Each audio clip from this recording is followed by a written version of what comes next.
Hello, everybody. I'm your host, Eric Bird, here at StopStrugglingNow.com. And tonight, can the American citizens beat inflation?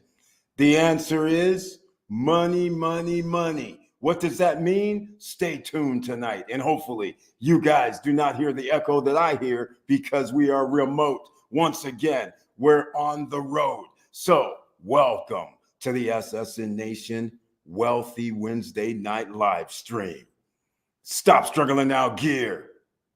Check. And please like, subscribe, and click the bell below so you get the latest updates. Now, let's get to it.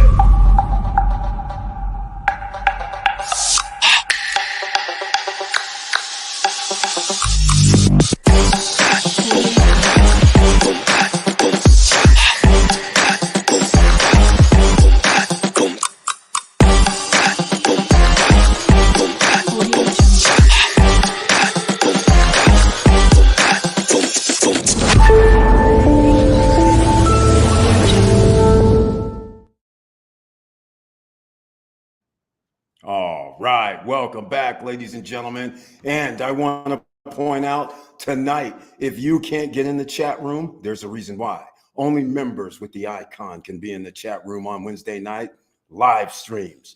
And if you'd like to become a member, there's always a join button or an earn button down below, depending on if you're on desktop or if you are on mobile devices. Now, let's get into it, shall we? Because first of all, we have our own entrepreneurs in the house.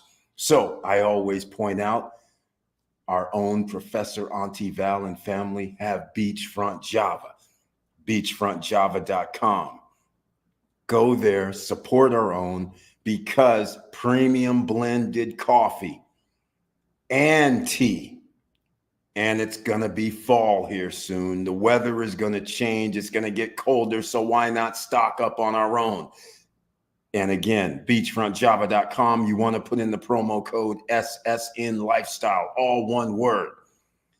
There are 5-pound bags down to half-pound bags, Ziplocked with the premium beans, whole beans, fine ground, drip ground, and Keurig. All of those types, along with tea and along with different varieties of coffee. Some of you may like different blends like me. So therefore, go over to beachfrontjava.com and order today. And when you use that promo code SSN Lifestyle, you receive a discount for life after your first order. So go show some love, please. Once again, let me see who's in the house tonight. So far, we have a little delay, but Yahweh J, an investor, here in the house. Welcome to the SSN Con. I humbly appreciate. And he brings his tagline this evening. Hello, SSN Nation. Hope everyone is doing well. Received a notification, saw the trailer, and he smashed the like button for the trifecta. And that one piece matters because the YouTube gods, they try to slow us down. So make sure you smash that like button and share the videos. Because like I said, they like to slow us down. You need this information to help you understand what is going on. It's not in your head. You are not going crazy. If you're like, man, how come every time I go shopping, it seems like prices are going up? Congratulations. Welcome to capitalism in America. Now they're just blatant with it more than before. And we're going to talk here for a minute, or shall I say, I'm going to talk, but that's why the chat room is open. Again, if you can't get in the chat room tonight, on Wednesday night live streams, only members with the icon can be in the chat room. We have to talk about making money, obviously. So the first thing I want you to do is get a pen, pad, and paper ready.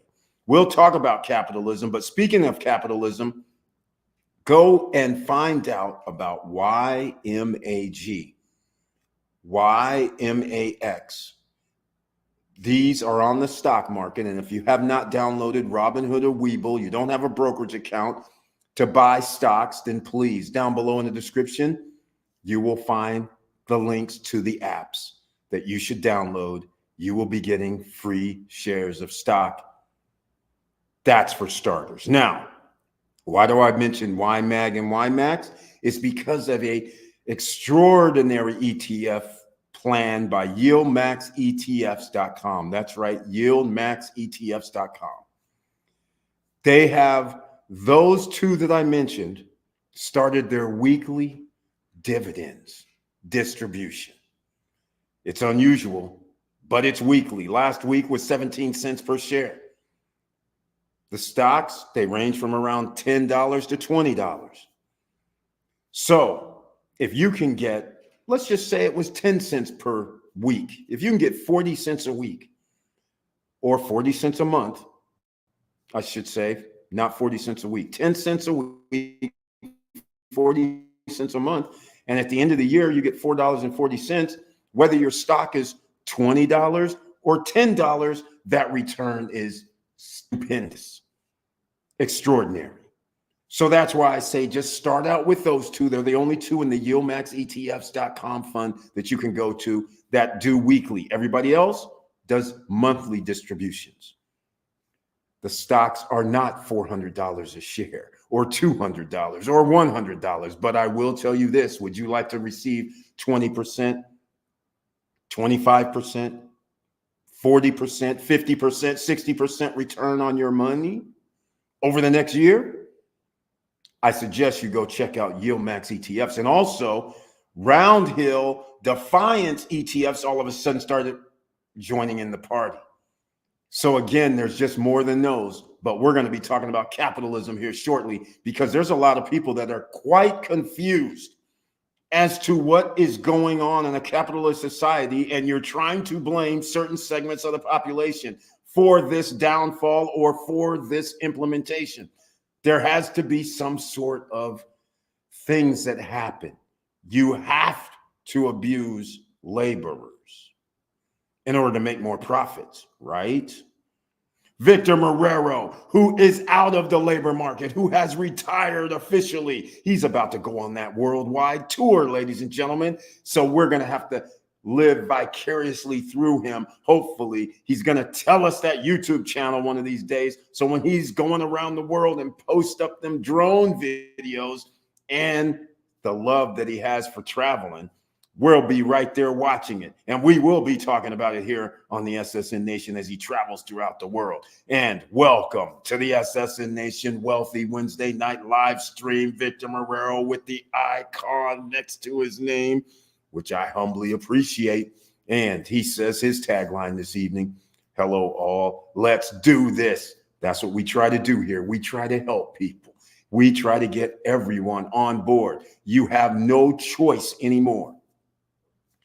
Again, I will point out the prediction about the middle class being destroyed 5 years ago when I first started has come true. The numbers don't lie. 70% of the population lives paycheck to paycheck. 78% lives paycheck to paycheck during the course of one of the weeks that they don't receive a check.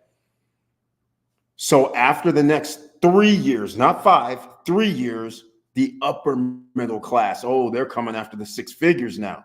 And I shouldn't say they're coming after. It's whatever the market will bear. But here's what the market will bear in a capitalist system.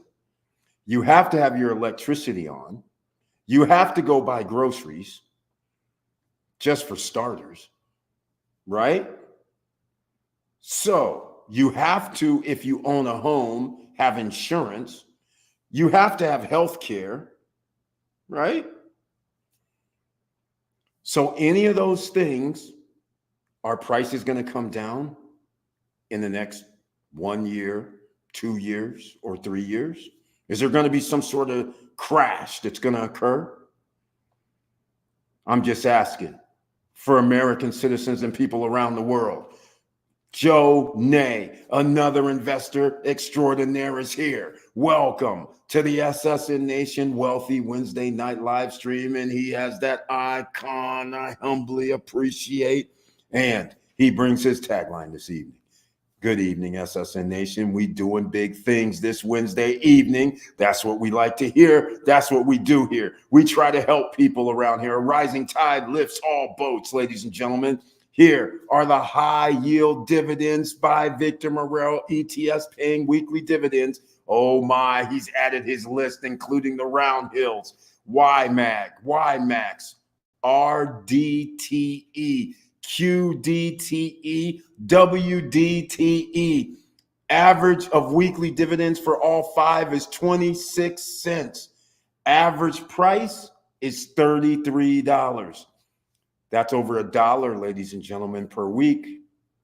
Sorry, I keep saying per week. That's $1 per month, which is $12.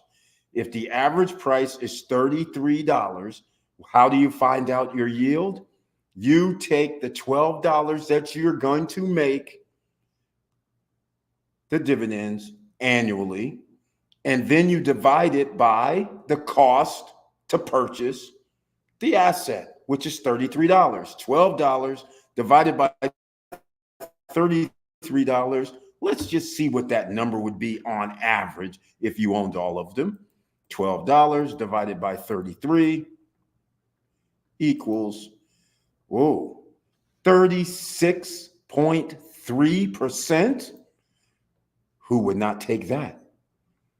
Who would not take that with reinvestment of your dividend options? You should reinvest your dividends. Let your money make money for you. That is how you create wealth, ladies and gentlemen. And you're going to have to keep doing it. You can't sit idly by and rest on your laurels. Now, I want to get into the most important thing of this evening, right? Thank you, Victor Marrero, for that. And everybody, once again, out there who does not have their pen, pads, and papers ready. Those of you who are sitting here listening to this on a podcast, once again, I will give you YMAG, YMAG, YMAX, also RDTE, QDTE, WDTE. There you go. If you reinvest the weekly dividends for these weekly dividends payers in a few years, the income will replace your current W-2 job. There you go. There you go. There he goes. Can you imagine 36% on money that you spent 2 years ago, and it just keeps making more money, the Warren Buffett style that he keeps quiet about? That's why he has billions of dollars that he can tap into at any point in time, because he has hundreds of millions of dollars worth of dividends every freaking month. Exactly. Now you understand the power. And if you live long enough, 80, 90 years, and you're able to start doing this for a 30-year or 20-year or even a 10-year time frame, let's see where you end up, ladies and gentlemen. Now, let's get into the situation at hand, because I'm having conversations and people do not understand we live in a capitalist system. They're trying to sit here and act like there isn't great things at play here that help take money out of your pocket. Let me explain something. Here we go. In fact, let me just go over here to capitalism, the definition. Let's just start off with the basics, shall we? Capitalism is an economic system where private individuals or organizations owns the means of production. You know, you're going to take the risk of doing the business, and the free market determines prices, products, and distributions. Here are some of the main characteristics, which I won't get into too much. Private ownership means private individuals or organization own the means of production, not the government, as in a communist system. All right. Private individuals or organizations, AKA corporations. All right. That would be great. Free market is also great when the free market determines prices, products, and distribution. So now we have private individuals, we have corporations that owns the means. They're producing, they're doing everything, right? Profit motive. The main feature of capitalism is the motive to make a profit. There you go, right here. This is number 3. The main feature of capitalism is the motive to make a profit. So as a corporation or a private individual, you are not subject to a restraint on how much you can charge. The market should tell you how much you can charge. So remember when I mentioned at the beginning, you need food. Does that sound like that's going to be a free market system? If my person or the corporation or farmers or whoever knows that you need food to survive, I think I might be able to charge a lot higher than what a free market would dictate. This also applies with pharmaceutical drugs. I know you have a life-saving drug that you need. Do you think I'm going to sell that to you for $5 or $10 or $50? Hell freaking no. The market's going to bear. So I'll sell you the life-saving drug for, I don't know, $5,000 annually. And some people say, I can't afford that. The insurance says we're not covering that. So you die.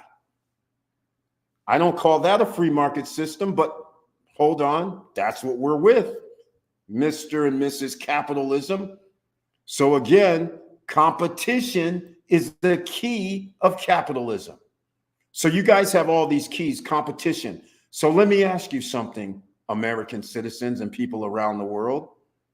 If I have a corporation and my corporation has stocks, I can use my stocks to buy another up and coming or a competitor to a business of mine without even having to come out of pocket. I just sell some stocks and just go buy them. Anheuser-Busch is one of them. That's why Anheuser-Busch is no longer an American company. So does that sound like capitalism if I'm buying my competitor and I'm marketing my competitor's brand still as that brand, and I'm marketing it under my brand, but both of them sit on the shelf? Does that sound like free, open market and enterprise for a capitalism, a capitalist system?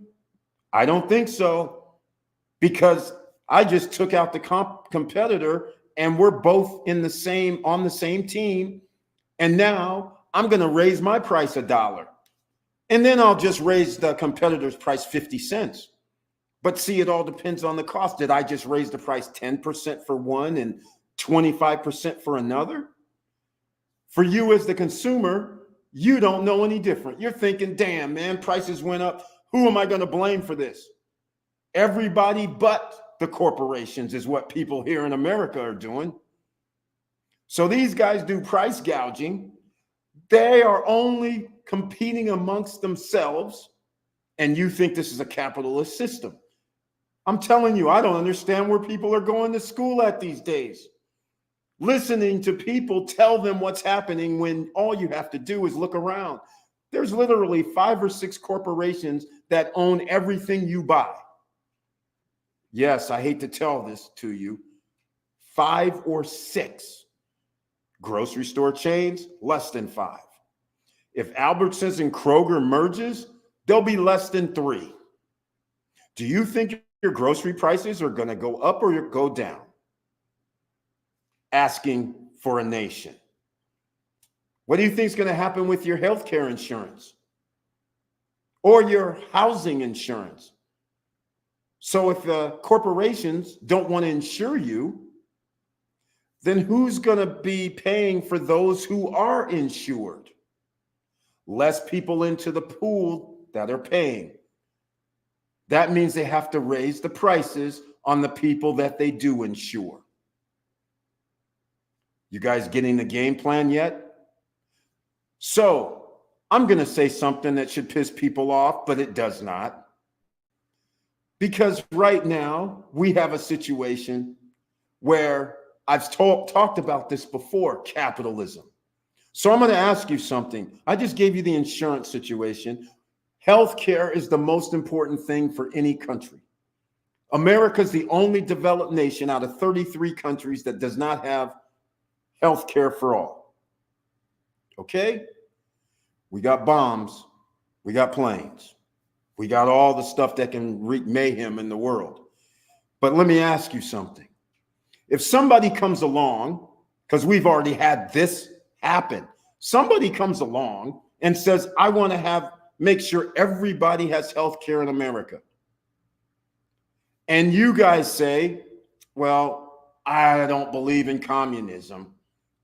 I don't want my taxes going to pay for it. And I'm like, okay, then you shouldn't want your taxes to go pay subsidies to corporations that charge you an arm and a leg when you're paying subsidies to them. That would make sense, right? You also might not want to give those same corporations tax cuts and tax breaks that you, as the taxpayer, are going to have to cover their fair share. Capitalism and all. Shouldn't they take the risk? Isn't that part of the Capitalism 101? Right? Do we have the rules, right? We have rules. Private ownership, organizations, owns the means of production, not the government. So why is the government, us as the people, paying for their means of production? By giving them subsidies, tax cuts, and tax breaks. So cancel that part out, I hate to tell you. And the free market? Well, since I can buy up the competition and limit it to 3 or 4 or 5 people, cancel the free market. What about this profit motive? That's the main feature of capitalism. I can charge you whatever I want when I own up half of the market. So that's gone. Competition? What competition? I just bought up the competition, or we merged and we're friends. And so we just talk to each other and say, hey, man, we're going to raise our price 30. We're going to raise our price 50%. We're just going to all raise our prices, right? Raise your hand if you're all going to raise our prices. Yes. They got to buy it anyhow from one of us. Is that what you, does any of this look like capitalism to you, ladies and gentlemen? I ask. I'm asking for nations around the world. Does that look like capitalism at all? I'm asking because right now, you guys are out here thinking you live in a capitalist system. Brian P., welcome to the SSN Nation. Wealthy Wednesday night live stream with that beautiful icon next to your name, which I humbly appreciate. Hello, Eric. I hope all is well with you. Hello, SSN family. Smash that like button. Oh, yes. Smash that like button. Let the YouTube guys know that you're in the house. And hit that follow button. Hit that heart button. Hit all of the buttons because the YouTube gods are after us again. I can't believe it. That's right, Victor. All right, exactly. That's right. And by the way, Brian P. is known in this YouTube street as Mr. Dividend because he owns, oh, by the way, a guy that owns over 2,000 shares of a dividend stock and a dividend stock that could pay 75 cents or $1, that could be 1,000 or close to 1,000. That could be $2,000 per month, $1,500 per month. On a $10,000 to $15,000 investment one time, and that kind of money can be coming in. Can you believe that, ladies and gentlemen? I know it's hard to believe, but go to yieldmaxetfs.com and you will see it is possible. It's highly possible. You can do this. You don't want to do 5%, 6%, 4%, single digit. Come on. You can't do single digits because in a profit capitalist society, you want to, I'll give you guys, I normally hold stories until Friday now, but I'm going to give you a story because I'm in the timeshare condo hotel business for years. And there occasionally you run and you listen to because Diamond Properties at one time was owned by a company that a company on the stock market bought them, Apollo. So when Apollo had their annual meeting, I'm sitting there listening when they started talking about Diamond. And unbelievably, I could not believe my ears, what I heard. Let me ask you something. If you guys know that you have an HOA or you pay maintenance fees in the case of a timeshare, hey, head sitting up there bragging to the shareholders that something to this effect. Guys, we made our profit numbers again this year. And by the way, it should not be any problem next year because we're definitely going to make over 6% return on our investment just from the owners of the HOA and maintenance in our condo timeshare hotel section. So you see, when we make another 3% on the other things that we own, as you can see with everything we've been buying, we're going to be doing 10% annually for you, the shareholder. Would that not make you get upset? Knowing that your bill is going to go up 6 to 10% minimum every year. Does that sound like a capitalist system? What free market are we talking about here? I don't see it. But you think we live in a capitalist system. So this is why in 3 years, you're going to be effed. Unless you buy assets that can make money. I am not talking about gold and silver, putting them in a black hole and expecting them to increase in price based on inflationary numbers, because all I can buy later with gold and silver and precious metals is the same thing that I could buy before. That does not help me. I have to make more money than before. Or is this resonating? Is this resonating with anybody yet? This is why I started Stop Struggling Now originally 5 years ago, because there's people that think that they're out here and their government is dictating prices. That would be a communist system, I'm sorry to tell you. In a capitalist system, the government just says, we will help you make money. So therefore, we don't care because the taxpayers are going to give us our money. But you know, every now and then you can help us out a little bit with this, that, and the other. That's fine. We'll tax you a little bit. Good. But the people that have to pay for the consumer's goods and services, prices have to go up every 5 to 6 years because we have stockholders. Can't have just making the same amount of profit. We got to increase profit, don't we? You guys are in business out here watching this. Every year, don't you increase your prices a little bit? Why? Because it costs more to ship. Every year, USPS changes its prices. You don't think UPS don't change theirs? FedEx don't change theirs because shipping costs cost more, because gas prices cost more, because a stamp costs more? I mean, come on now. Or maybe somebody added tariffs. So again, you just never know what's going to happen. But there's one thing for sure, prices will go up in a capitalist system. They're not going to go down unless there's a every 100-year event. The Great Depression. Is there going to be a Great Depression anytime soon? Asking for nations. Brian P. IWMY is weekly as well. I did not know that. IWMY also added to the weekly list. That is awesome. Awesome. Something else to throw in the mix with capitalism and specifically competition. That's quality. Competition is critical for price stabilization, but also product quality. Victor Marrero mentioned something very, very important. This is another little system that they put in place starting in the, well, let's just say ever since there's TV and movies that the consumers watched in a significant numbers. So again, we'll go with the story that is real. Everything I'm saying is real. These aren't stories like fables. So what people don't realize is, I've talked about this before, diamonds are not rare, but you believe they are. So the De Beers Group hoards diamonds all over the world. They hoard them. They are a cartel. So almost about 100 years ago, they had silent movies.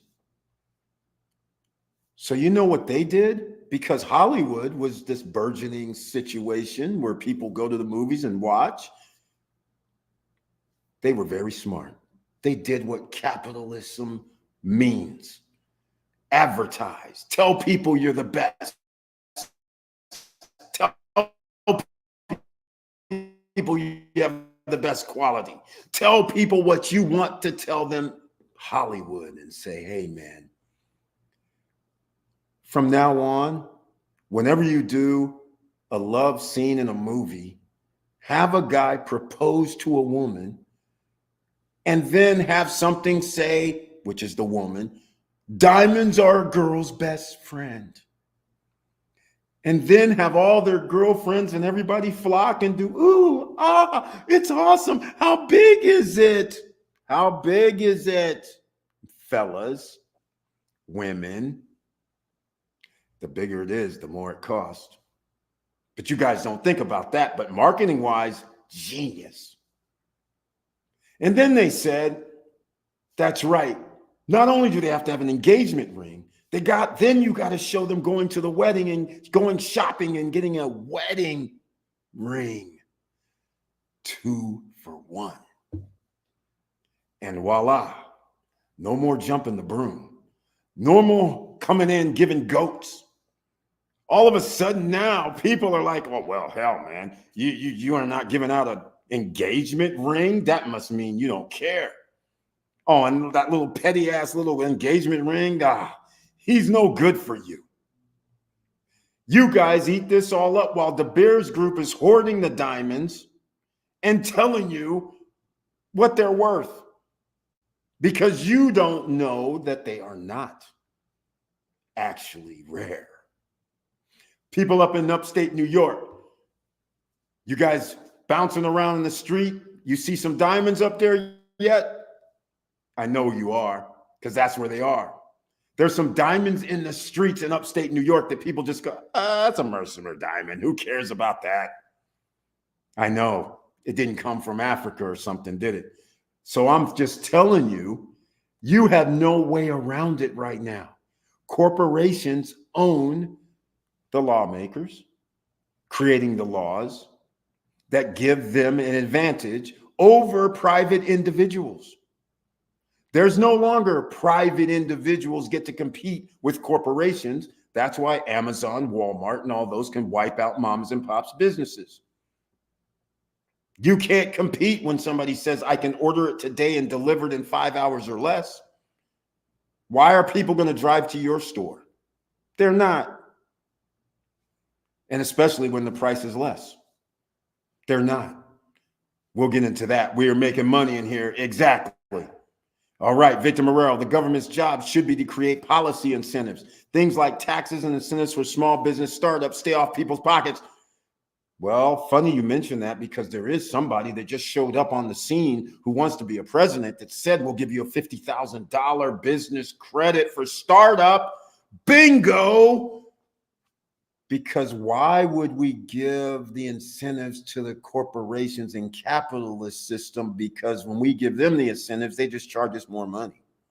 And we're paying for their lack of tax revenue that we should be receiving to boot. I hear you, Victor Marrero.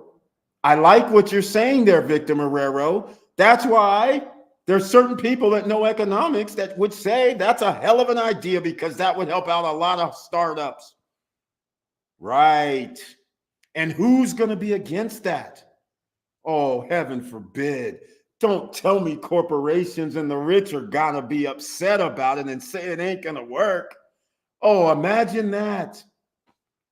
Because quite frankly, what people do not understand is mom and pop businesses can move faster than corporations.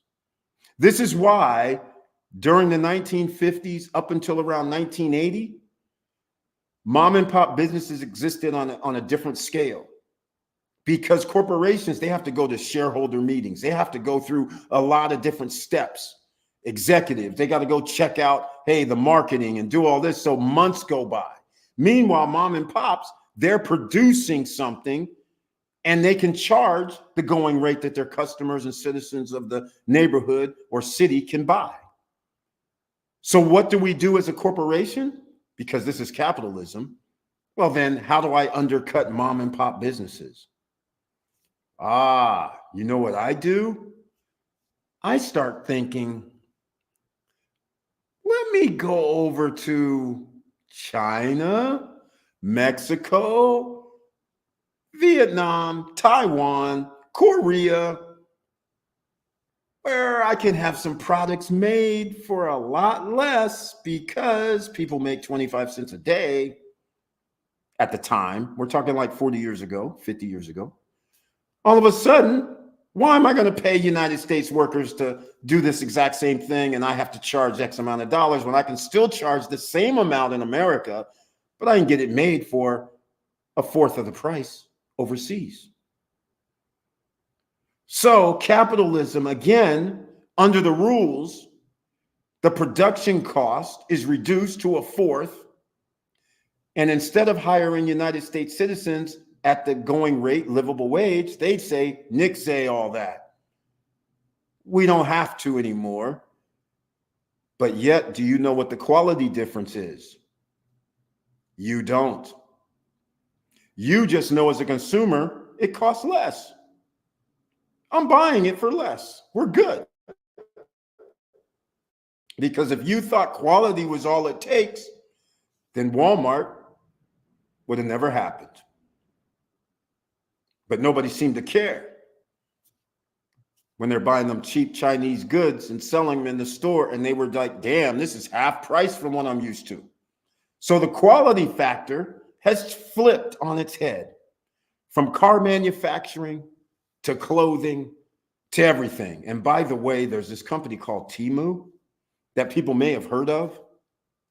They have caught Amazon in sales numbers, not customers, in revenue.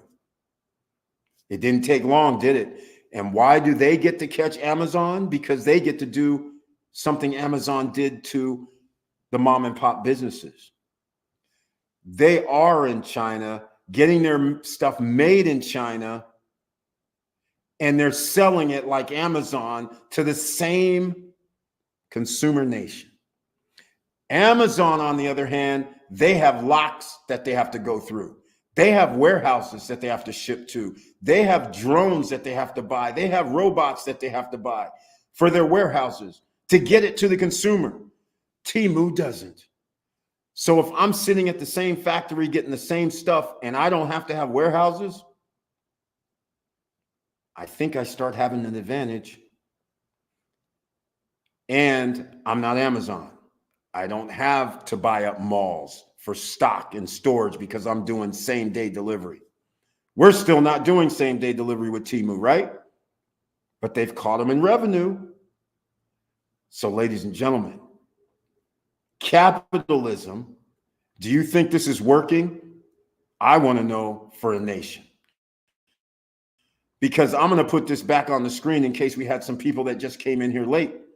And I want to point out again, we do not have private individuals or organizations own the means of production, because if we did, products and services would have to be made in America. Sure, you can dabble with some European or Asian market products or Mexican products, but if you don't have the means of production in the United States and pay people a livable wage in the United States, and you bypass it and turn into America of 1592, where you had slave labor, which is essentially what was the Asian market. That's why America could go boom, because you had cheap labor, cheap prices compared to the rest of the world. That's no longer the case. We're Europe in 1595. That's why you had to come to America, cheap labor, and take back home and sell. Same rules apply, but they want to tell you it's capitalism when you're out here trying to start your business. But I like that we do have a presidential candidate that said, no, instead of giving these rich dudes tax cuts and tax breaks, how about we give mom and pops tax cuts and tax breaks with that $50,000 one? I like it. Somebody's been studying. I like it. What about that free market that determines prices? When are we going to stop allowing 4 or 5 companies own several different name brands? PepsiCo just bought somebody. I can't even remember who it was, just in this last week. I can't remember. They're adding it to their repertoire. In fact, why don't I just look this up? PepsiCo, let's see who it is. I mean, PepsiCo and Coca-Cola, they're a beast. They own corporations around the world. Those are 2 stocks that people should probably own, not because of dividends, but just because they're not ever going anywhere. It was, what's that brand? God, I can't remember the name, that brand. It was, damn, I don't remember what it was. Who was it? Oh, 1.2 to acquire Siete Foods, Siete Foods. That's it exactly. Unbelievable. The competition wiped out. Again, does this meet the criteria? It's Siete Foods. That's who it was. 1.2 billion. The tortilla chip company. What are they going to do with that chip company? I wonder. All right. So they already own, get this. All right. Lay's, Doritos, Cheetos, and now Siete. Remember that competition? They just took out a significant thorn in their side. 1.2 billion. It didn't cost they didn't cost even $100 million to do what that company did. So of course they're going to take 1.2 billion. In case anybody doesn't understand what 1.2 billion is, that's 1,200 stacks of $1 million. Or shall I say it like the SSN Nation way? 1,200 $1 million stuffed in a duffel bag of cash. I don't think anybody's ever going to run out of money if they own billions. You have over $1,000 million in a bag. That's going to be very hard to spend in I don't know how many lifetimes, especially if all you're getting is 5% return. Hell, this makes sense to even buy a treasury bond at 3% at this rate. Are you serious right now? I can get $30 million every year for 10 years, 20 years. That would almost be like the Rockefellers.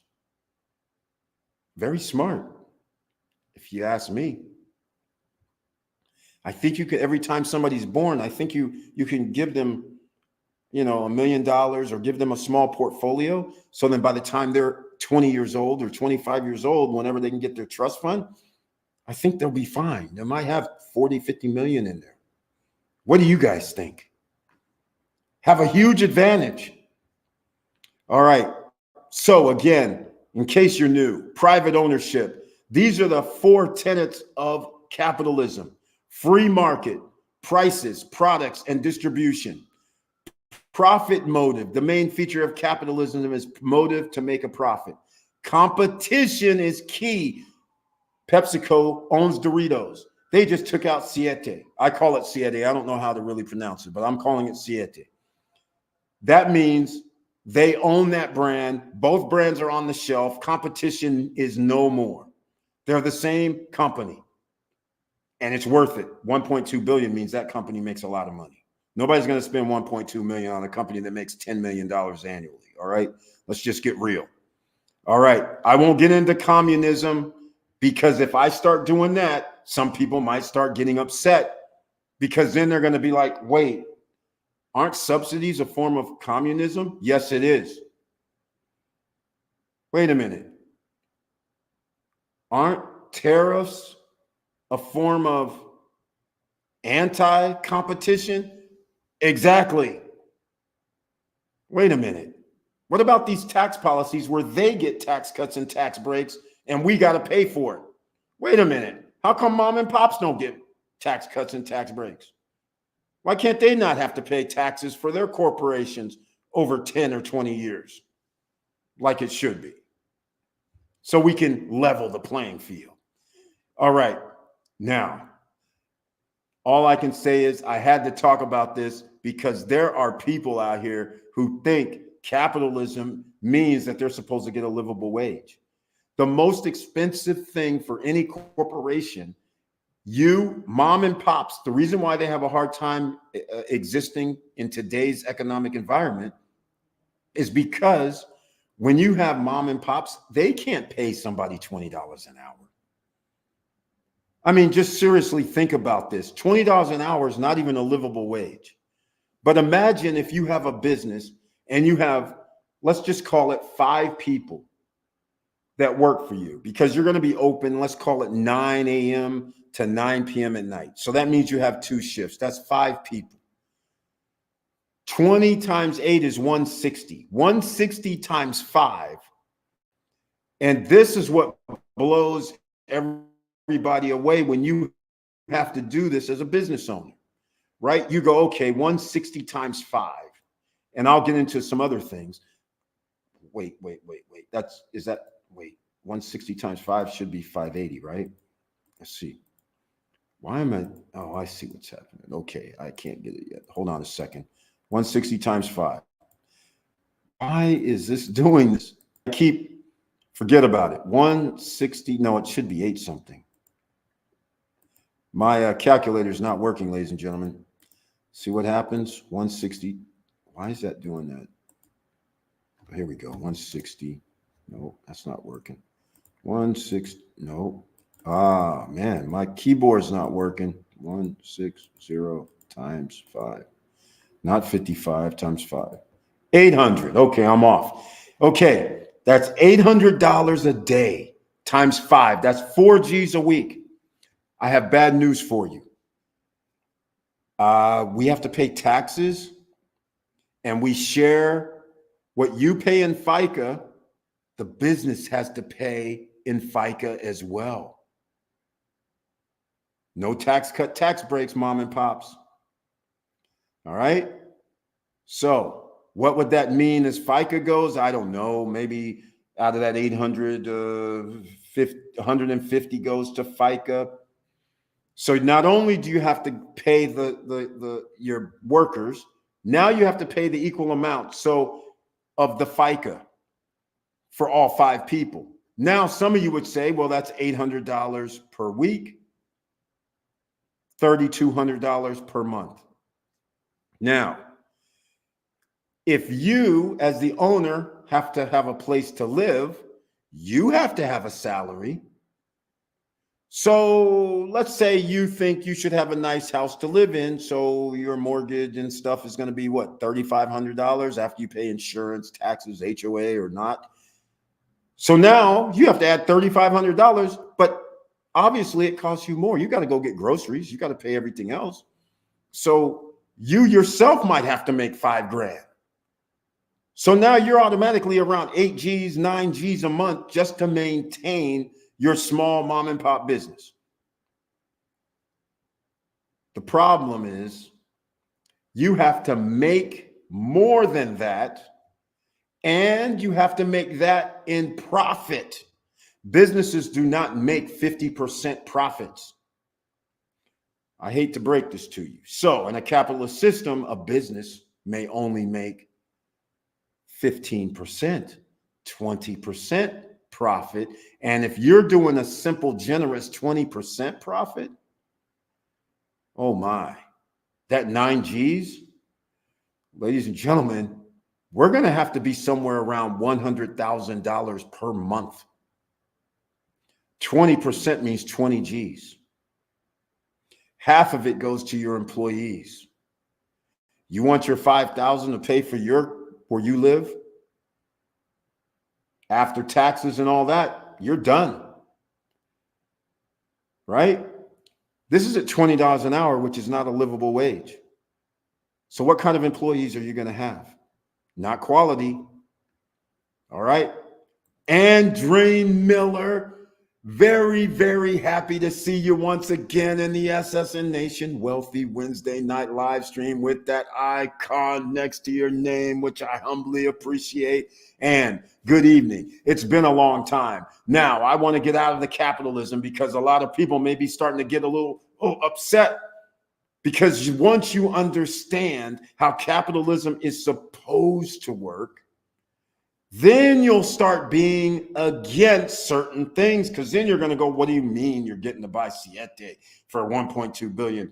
The consumer protection, they're going to come in and say, no, they're not going to allow this merger. I think they are. Are they going to allow Kroger and Albertsons to merge and go down to 3 significant grocery store chains? Which means your food prices are obviously going to go up. And actually, your food prices are obviously going to go up with or without the merger. There's only 4 corporations that own the food industry that you are going to go to the grocery store to get.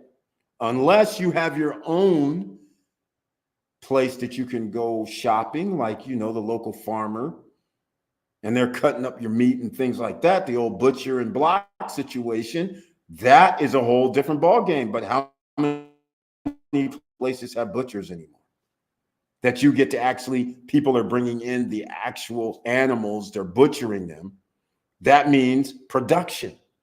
That means lower prices, because you're going to walk in the butcher's shop, get it fresh, versus going to a grocery store that has overhead. A massive amount of overhead, I might add, and warehouse space, and equipment to move pallets around. And then there's more. Lighting, cashiers, machines where people can check out by themselves. All that expense is passed on to the consumer. Andrew Miller, very, very nice to see you once again. Great breakdown, Eric. Thank you so much, Brian P. I greatly appreciate it, because a lot of people are confused out here what capitalism is. And what you have seen over the last 40 years is not it. What you have seen is how you make the rich wealthy, corporations wealthy. Meanwhile, you're getting left behind. Don't let anybody fool you. Anytime they're taking money from you and me, ordinary citizens, the OCs, and they're saying, oh, you have to pay taxes, but we're going to use your money that you give us for taxes, and we're going to make sure the other people who's making the products, making you pay for products, we're going to give them a tax cut and tax break. I think that's what you would call reverse capitalism. And that's also what you would call, how should I say this? Communism. Because the government, they don't own the corporations, but they're subsidizing the corporations. So that means it is government controlled. So therefore, if you take away the subsidies, you're going to tell me what? Those companies are going to go out of business? And if you tell me that, then you have to give up the game. That means you are in a communist system. And that's also why you're going to listen to those same companies when they tell you, make the tax code this way. And by the way, you're going to go up on your campaign. We have a few $1 million for you for your campaign. Make sure you vote for us. Make sure you give us our tax cut, tax breaks for 20 years. Interest-only loans for 15 years. Guess what, mom and pops, ordinary citizens, you don't have any of those advantages, do you? Anybody here ever received a 15-year interest-only loan or 10-year interest-only loan? And oh, by the way, when the 10 years comes up, you can renegotiate and get another additional amount of years and interest-only? Anybody? They do at least allow you 18 months at 0% interest if you have a credit card. That does happen. But you damn sure ain't going to be starting up a business and talking about they're going to say, don't pay any franchise tax board. Don't pay any state income taxes for your corporation for 10 years. Anybody have any of that happen? Your LLC or corporation get a 10-year tax abatement? Asking for a capitalist system. So when you accept a non-capitalist system as a capitalist system, then guess what? You're helping what I call the enemy. Yes, I know I'm not very popular in government circles. Trust me. All right. Because I'm against what they do. I work against them. That's why I started this channel. I'm trying to get people to understand what is going on. So 5 years later, even though I told you what's going on, I'm telling you even a different way in the next 3 years what's going on. And it's happening right underneath your noses. And you're about to do some things that may be very, very critical in less than a 3-year cycle. Also, the current pork strikes on the East Coast will cost us money and frustration. It will take a couple of weeks for it to really catch up to our normal living needs. Exactly, Victor Morel. You want to know why? Because this exact thing that's the core tenet of capitalism is exactly what's happening at the docks. Because we don't have, there's only, first of all, corporations and unions control the docks. You have these two dichotomies going on at the same time. The union guys go, we want more money. The corporations go, man, we can't pay you no more money. We don't want to pay you any more money. You get fair wages. You have health care. You got a pension. We don't want to do none of that. It costs us money to have pensions. So they don't want to do anything to help any unions. They would rather bust up a union, pay people lower wages, and go on about their business. But we have laws in America now that they can't just do that. But I'm just saying that's what they'd rather do. So they're going to come to the table and dilly-dally for maybe 3 weeks. Guess who's going to be pummeled, like Victor Morel says? Because there's no competition. Like, in other words, what's happening, the strike on the East Coast, there's goods and services coming into the East Coast only that the nation needs. Unlike before, what somebody would say, well, that's okay. I'll go to the port of New Orleans. F you. But now they're going to be blocked because you're a union and they're going to say, I'm sorry, you can't come over here. We're not union. We don't have to accept you. You guys don't understand what's going on behind the scenes. It's not in the best interest to have more competition. It's in the best interest to do this because what's going to happen in about, I don't know, let's just call it by the weekend. They're going to use this, the corporations, and say, oh my, prices have to go up. We have supply chain issues. Don't you see that strike over here? We have boats sitting offshore that can't come in. And I'm like, aren't there other ports? Aren't there other places you can unload your equipment or food or whatever? How come you just don't drive around to the other ports? This is what you should be asking yourself. And also, you might want to know, these guys get subsidies too, out of your pocket. I know.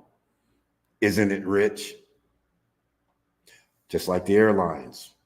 They're not lowering their prices, but they get subsidies and they get bailouts on your dime. That doesn't sound very much like capitalism to me. All right.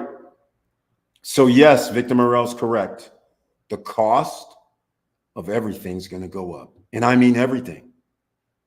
One of the tenets of America is shipping.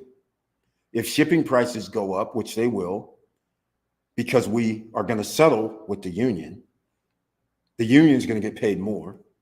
And then we're going to blame it on the unions and say, well, now we have to charge you more because they get paid more and yada, yada, right? Meanwhile, their all-time record high profits from last year, where they had no excuse for having all-time record high profits other than gouging people, they're still going to have all-time record profits this year too. So again, pay attention out here. If you're not getting ahead, 70% of the population doesn't live that lives paycheck to paycheck. 60% of people in America don't have $500 in their bank account. 70% of Americans do not have $1,000 in their bank account. Does that sound like America of old? Of course not. Because in the 50s, 60s, and 70s, corporations actually had to deal with competition. They actually had to deal with different type of taxations. You're not walking around here getting tax cuts and tax breaks for 10 to 15, 20 years. You're actually paying 50, 60, 70% in corporate tax. That's how we pay for infrastructure. That's how we pay for workers to get paid, to have health care. One person works. Can that be duplicated now? Yes, sir. But you're not going to be able to do anything about it because there's a lot of people that don't understand what capitalism is. They think capitalism is this perverted situation that's happened over the last 40 years. That's not what it is. And that's why people starting in 1980 and beyond, that's why two households have to work. That's why even two households now that work can't make ends meet. You're going to need a third. And this is forever. Unfortunately, I have bad news for you. So what does this mean? That means you need extra money making money for you while you sleep. You need to buy into a business that makes profit. You need to buy stocks that give you a return on your investment, because those same corporations that is out here pillaging the country of its resources, you're going to need them to make money, unfortunately. I'm sorry. It's now a cycle of the hamster wheel. You're running. And you got to look over your shoulder for who's coming up behind you. And it's only a wave coming. It's not people. It's a corporation wave. They're running after you saying, we want every freaking last dime that you can afford. Otherwise, once that stops, we don't make profit. We don't get to go to our shareholders and say, yeah, prices went up. We got revenue of 3% more this year. Guess what? It's going to end. When's it going to end? I don't know. But I'm going to tell you what, after 3 years, all bets are off after that, because you're going to have 80 to 85% of the population living paycheck to paycheck. And now it only depends on how much people are going to try to pay down our deficit. If anybody's not going to try and pay down the deficit, we're even going to be in worse trouble after 3 years. Because now $1 trillion, everybody knows what $1 trillion is. I will recap. $1,001 million duffel bags of cash is $1 billion. $1,000 billion of a duffel bag of cash is $1 trillion. That is interest only. You only have 150 to 160 million Americans that pay into the taxation system. Once you understand how much $1 trillion is, and that is interest only, that's not its principal. Where's the trillions of dollars going to come from to pay the 1.2 trillion this year? And where is, let's just call it another $1 trillion going to come from to pay down on the principal? You have to pay that.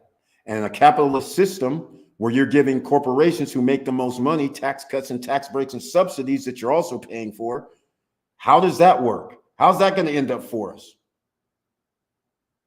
Great Depression 2.0, third world country that you don't know that you live in yet because your infrastructure is screwed. It's effed up. How are you going to fix the infrastructure, ladies and gentlemen, if you owe 1.2 trillion just in your interest and your GDP can't even, your GDP and not that? How is that going to work? So you better get adults in the room that's going to say, hey, the hard stuff is we got to tax these corporations. You better start figuring out something, because the other way around that Reagan started, that trickle down BS, it only took 40 years, but they got there real fast. You're squashed like a bug. And unless you are proactive and be the CEO of your life, you have no choice. but to actually become some sort of an entrepreneur. That's it. Okay, here we go. We got some more things. Vanessa Gates in the house. A seamless genius is here. Welcome to the SSN Nation Wealthy Wednesday night live stream with that icon I love, that I humbly appreciate. And she says, hey, boss and SSN fam, happy Wednesday. Happy Wednesday to you as well. All right, Brian P., let's get into some other stuff for the Wealthy Wednesday. I picked up some IWMYs paying $2.24 per share tomorrow. Tomorrow's Thursday. I like that. That's weekly, he tells me. Can this thing really be paying this every week? This would be crazy. This would be like $8 a month, potentially $6 per month on a 40, I think it's $44, right? Let me know if I'm right or wrong, around $45.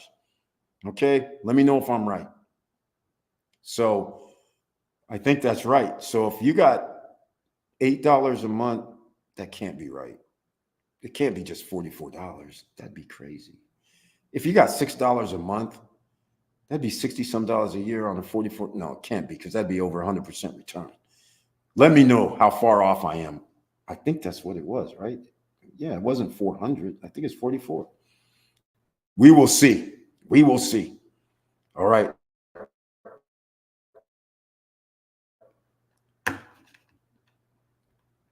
Okay, Victor Morel says, Eric, I'm starting to see the holidays on our property. That's a great feeling. No doubt the current state of the economy has impacted our rental revenue. Exactly. Multiple income streams is a must. There you go. You got to have as many as you can at this point. I'm having income streams shut down because I'm in high risk, high reward situations with travel businesses related. And if there's any downturn significantly, which there is, then that affects me greatly. You can't operate in that environment. All right. Vanessa Gate has the seal of approval. She says, preach, brother. Thank you so much for that. I greatly appreciate it. 34. Okay, it's 34, not 44. Thank you so much, if that's what you mean. Yes, I think it is. That is awesome. Oh, my God, Brian P. That's weekly dividend. Exactly. I can't believe this. Oh, my God, $2.24. Woo! Ladies and gentlemen, somebody just gave you a heater. That's why we tell you to bring the pen, pads, and paper. That's why we call this Wealthy Wednesday. That's why we call it Money Making Monday and Financial Friday, because now all hands on deck. You have to understand what you're dealing with out here in order to actually take advantage. Don't make no mistake about it. There's still cracks in the system that you can take advantage, because this is a capitalist society. This is an entrepreneur society. This is immigrants who built the damn country. So you guys have the skills. You just decided, well, I'm going to let those skills slide because I'm going to go work for somebody. But what happens if you walk in today and that job says, I'm sorry, we can't employ you anymore? You're going to have to turn on that entrepreneur situation. You're going to have to turn on something, because how long you think unemployment's going to last if you get it? Because you might live in one of those states, you might not. So I'm just saying, yes, $2.24. It's $34. I thought it was $44. That's even better. Oh my God.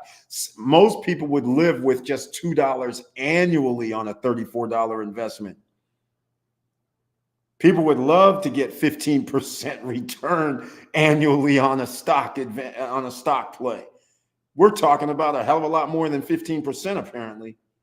That is incredible. IWMY pays monthly, not weekly, as part of Group C of the Yomax family. Okay, well, then that's good. Wait a minute. That's weird. That's why it was weird. It's on a Thursday or is a Friday. I don't know. But thank you for clarifying, Victor, because I was about to say, but even if it is monthly, $2 on a $34 stock is incredible. And if that's every month, even if it's $1 a month, I don't even care if it's $7 annually or $6 annually. That is incredible numbers right there. Incredible numbers. Brian P. Okay, Victor. Thank you. All right, I'm confused, guys. Boss, can you explain? Are there groups now? Yes, Vanessa Gate, because YMAG and YMAX, they pay weekly. So what they did was basically, just because there's groups, it doesn't really matter. I don't even know why they did that. The other stocks in Yield Max ETF, they all get paid monthly. So they just grouped it just so they could say this group gets paid on this date. This group B gets paid on this date. Group C gets paid on this date every month. And I don't know why they did that. They didn't have to, but they did. I guess trying to make it, easier maybe to understand, because they added so many other ETFs. They started adding ETFs that can short. They call them shorts now, short the market, even though they don't short the stock. It's weird. But they buy puts is what they do. So if the stock goes down and they sell it, because they do option trading strategy, so they sell it to get the money for the puts. So the stock goes down, they started selling ETF shorts. So they added to it. So now there's freaking, I don't even know, there's like 20 or 30 different ETF funds for Yield Max ETFs. I'm not going to their page because we know we are monitored and it will be shut down. Every time we go to Yield Max ETFs, we got interruption. So I'm not going there.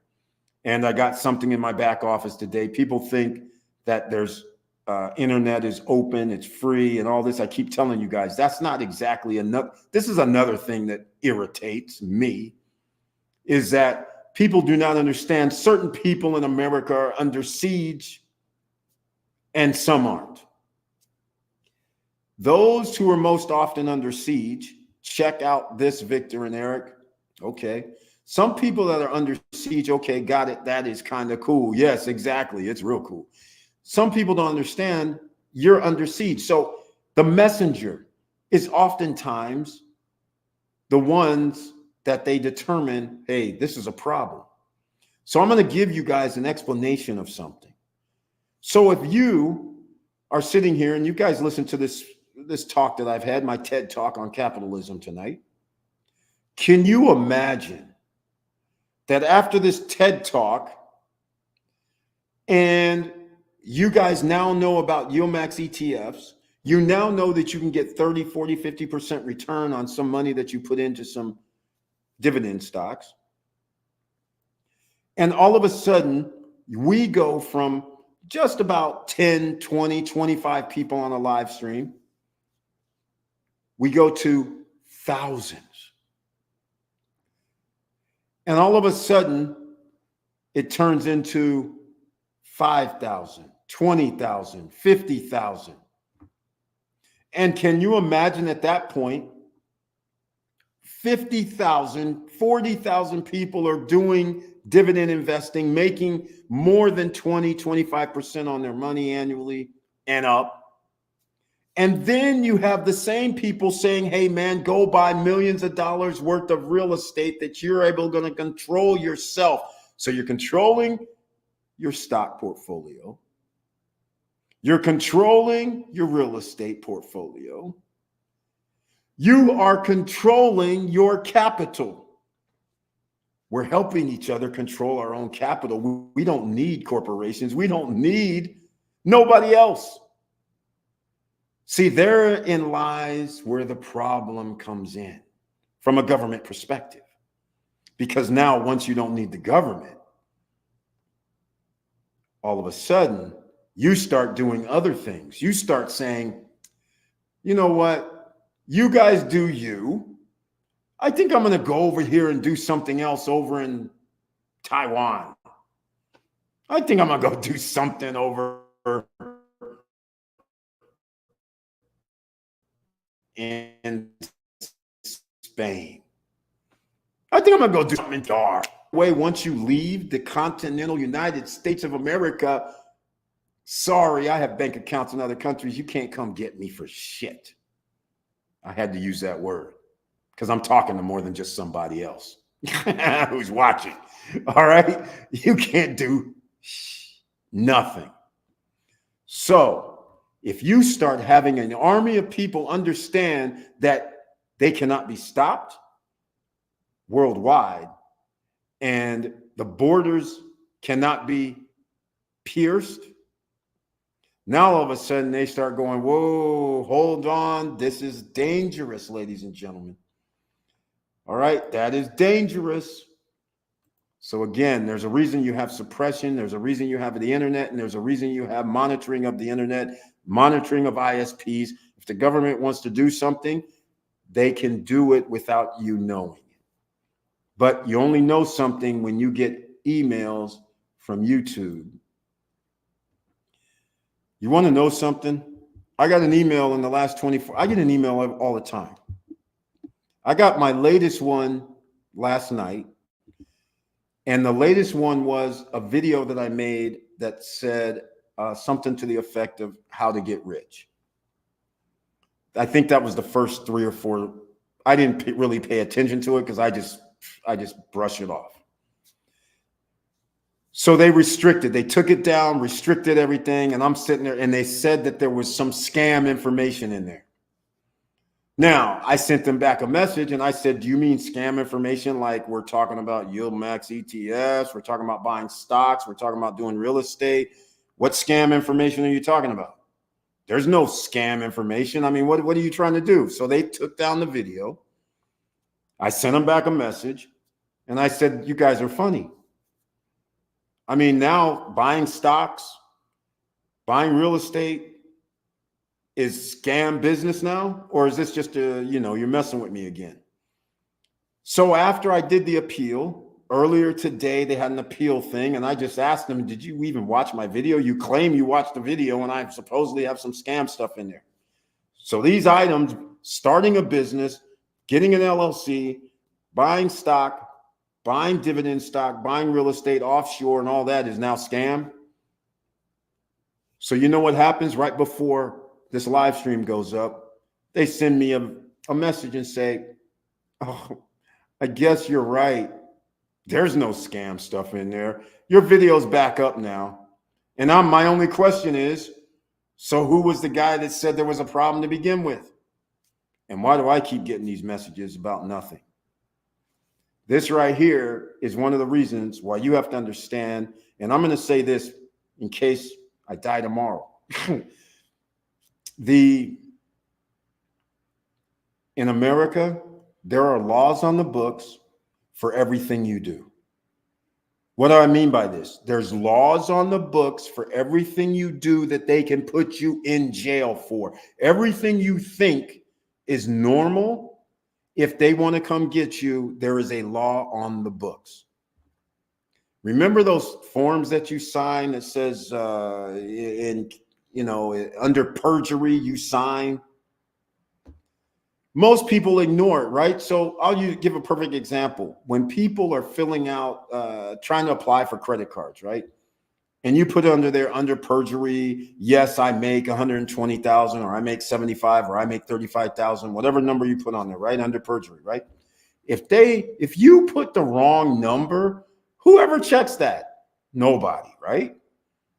Until somebody wants you, they will start checking it. And all you had to do was one time write down a lie. You could be under jeopardy. All right. You guys don't understand. I've been through a lot of stuff and I'll talk about these stories sometime on the Friday because I got 150 stories left to go. But I will give a story tonight that me and my friends are driving in Lake Tahoe. I'm driving what I call the classic, even though it wasn't, but I'm driving my 1984. What was it? Grand Am in Lake Tahoe with the fellas. And so I literally pull into the middle lane. And in the middle lane, that is the lane that when people are driving on the main road, you can either go left or right when you're getting ready to make a left or right turn, depending on which way you go. So it was clear on the left-hand side. So I got into the middle lane, waiting for traffic on the right-hand side to go. So I just drive slowly, like 10 miles an hour, 15 miles per hour, trying to wait for the traffic so I can get in. So I finally, after I drive down, after, 5 seconds, 10 seconds, 15 seconds, I pull over into the lane and we're driving. Next thing I know, lights are behind me in Lake Tahoe. And I'm just like, I said, guys, do you see, is that cops are behind us? And I'm like thinking, oh man, I gotta get over. So I pull over, he pulls right over behind me. I pull over again. He pulls right behind me and I pull over to the shoulder of the road. And I'm like, what the hell's going on? So now, in fact, I used to do something that was crazy, but I would always get out the car, right?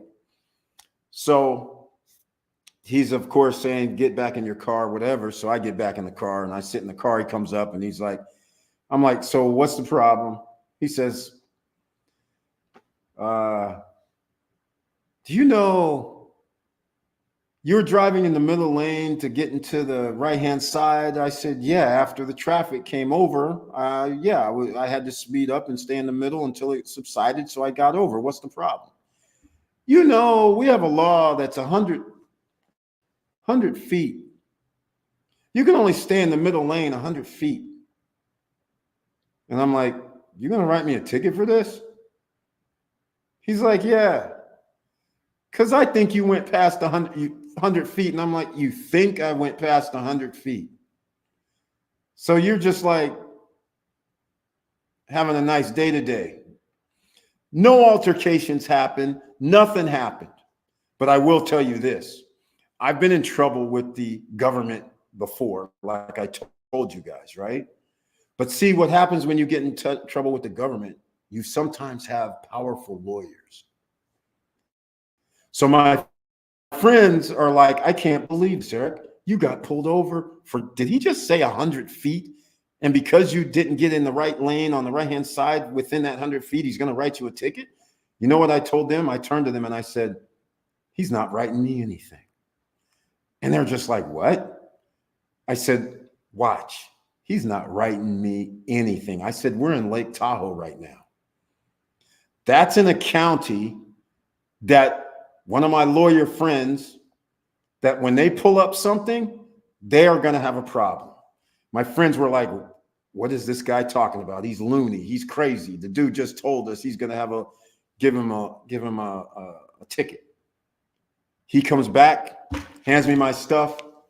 Have a good day, Mr. Bird. I said, you're damn right. I always do. This is the kind of stuff that people don't know about that happens in America. You have to have sometimes protections in place because the government messes with you so much. You might want to have some, let's just say, legal situations with the government in play. Now, that's all I'm going to tell you because we have a Friday night that's coming and I have more stories to tell. WiMAX pays weekly. If you invest 10K, that's $169 per week, $677.51 the first month.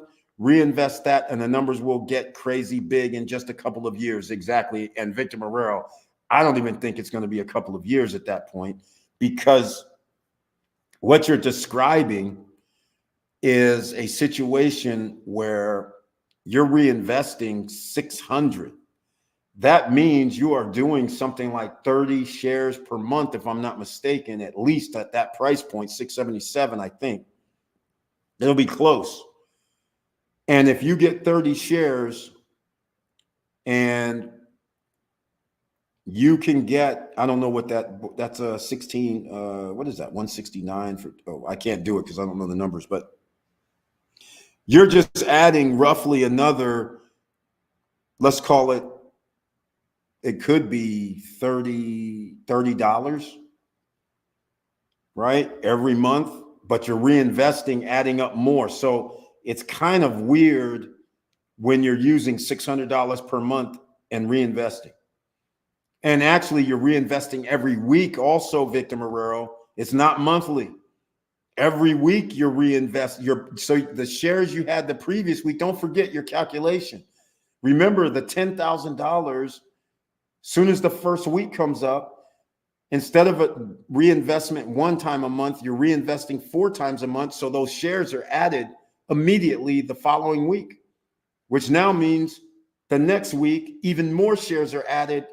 And now those more shares give you more investment the following week. So don't forget to exponentially add it. Every week you're adding more. All right. All right. Very nice dividends. I need to go shopping. Exactly. Exactly. Okay, boss. That's gangster. I see you. Exactly. Exactly. See, what this all happens is it doesn't happen at first, right? Things don't happen at first. You're just being an innocent guy. And the next thing you know, there's laws on the books when they try to get you. I'm one of those try to get you guys because I help people my whole life. All right. I used to have seminars that they now call TED Talk that I used to do and help people with buying real estate 20, 30 years back. And they were like, hold on a second. He's telling ordinary citizens just what I told you guys about pre-construction, except back in the day, you could get properties even easier because you were able to do, if you have good credit, you could assume loans. So that was a way that ordinary citizens didn't have to come out of pocket 10%, 20, 25% down.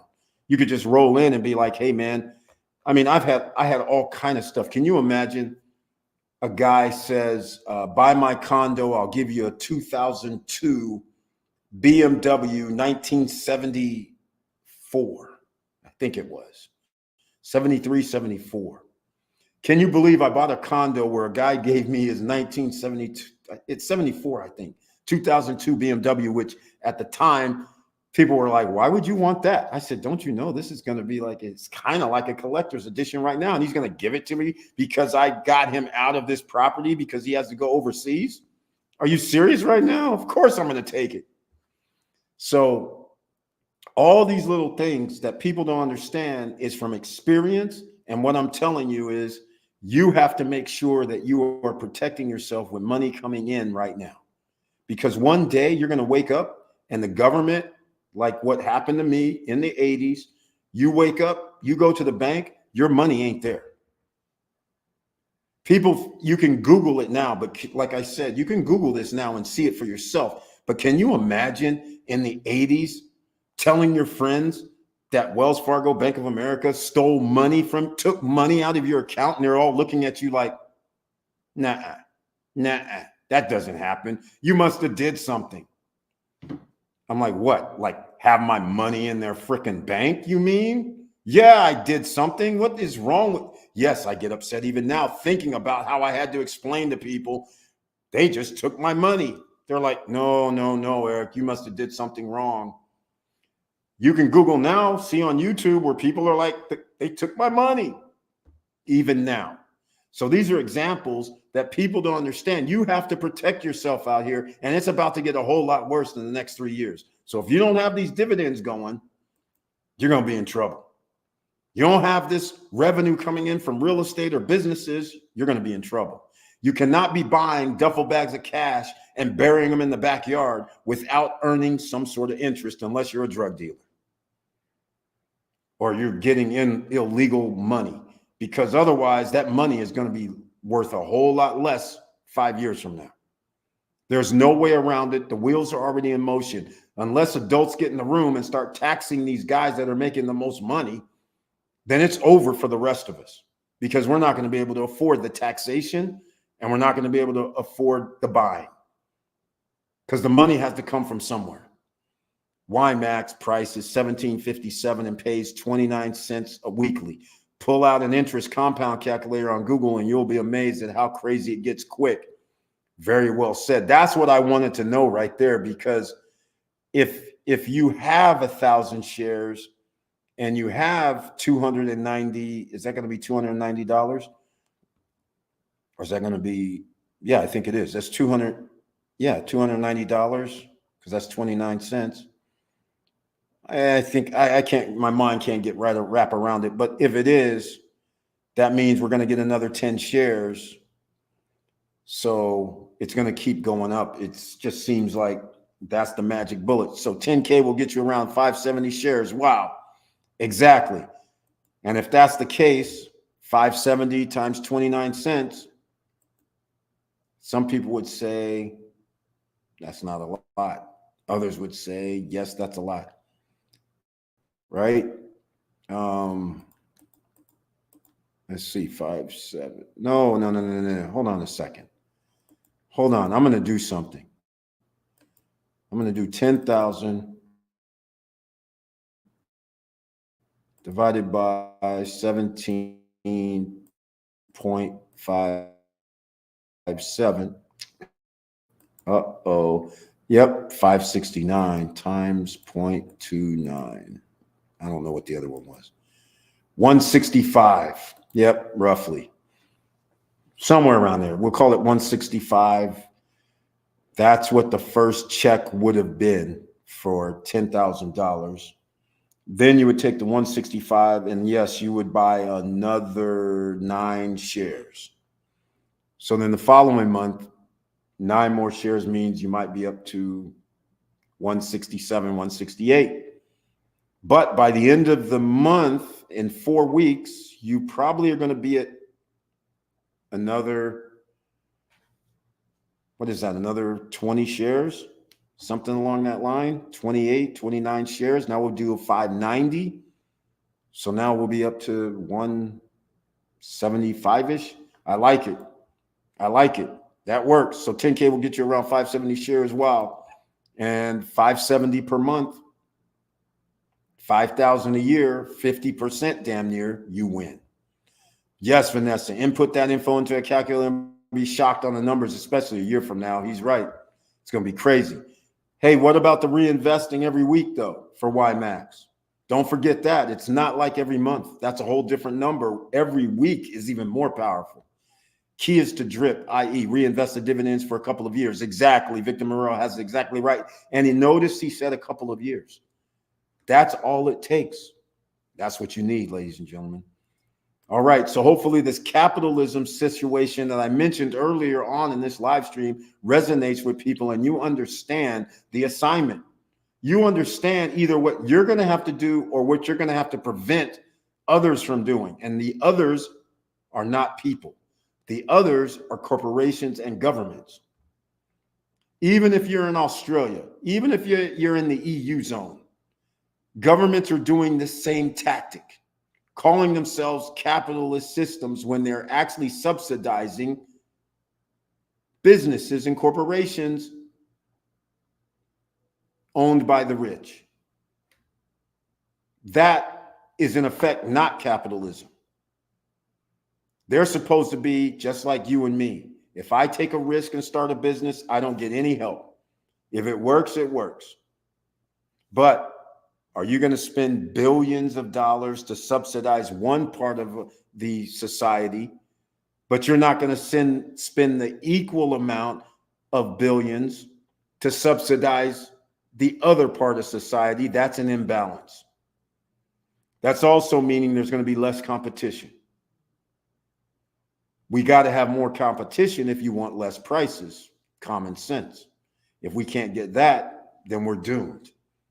And unfortunately, we're doomed. I'm just going to tell you like it is. I'm Mr. Cold Hard Facts. This isn't going to change. I've already ran the numbers for 30 years ago. I've been telling people for 30 years, you guys know the motto. You live in a third world country. You just don't know it yet because you don't get around enough. You're not out in the plains of Indiana. You're not in Alabama. You're not in Louisiana. You're not in Mississippi. You're not in Arkansas. You're not in Missouri. Come on. You ain't in West Virginia. Come on now. You're not in Kentucky. You haven't been up in the Appalachia chain in Tennessee. You know there's still people that live in America that have no running water and they still got an outhouse. Come on now. You know there's freaking how many people in America that do not have internet? Yes, internet. Is that crazy? Some of you who's watching this take this for granted, internet. There's still states and swaths of states where 60 to 70% of people don't even know what the internet even is, other than they heard it. Maybe have a cell phone now, but this is crazy to think about. In fact, check this out. Check this out. In fact, you know what I tell everybody. This is crazy. This is crazy. This is really, really crazy. Okay. Estimates. The number of Americans without internet access varies depending on the source, but estimates range from 14 million to 42 million people.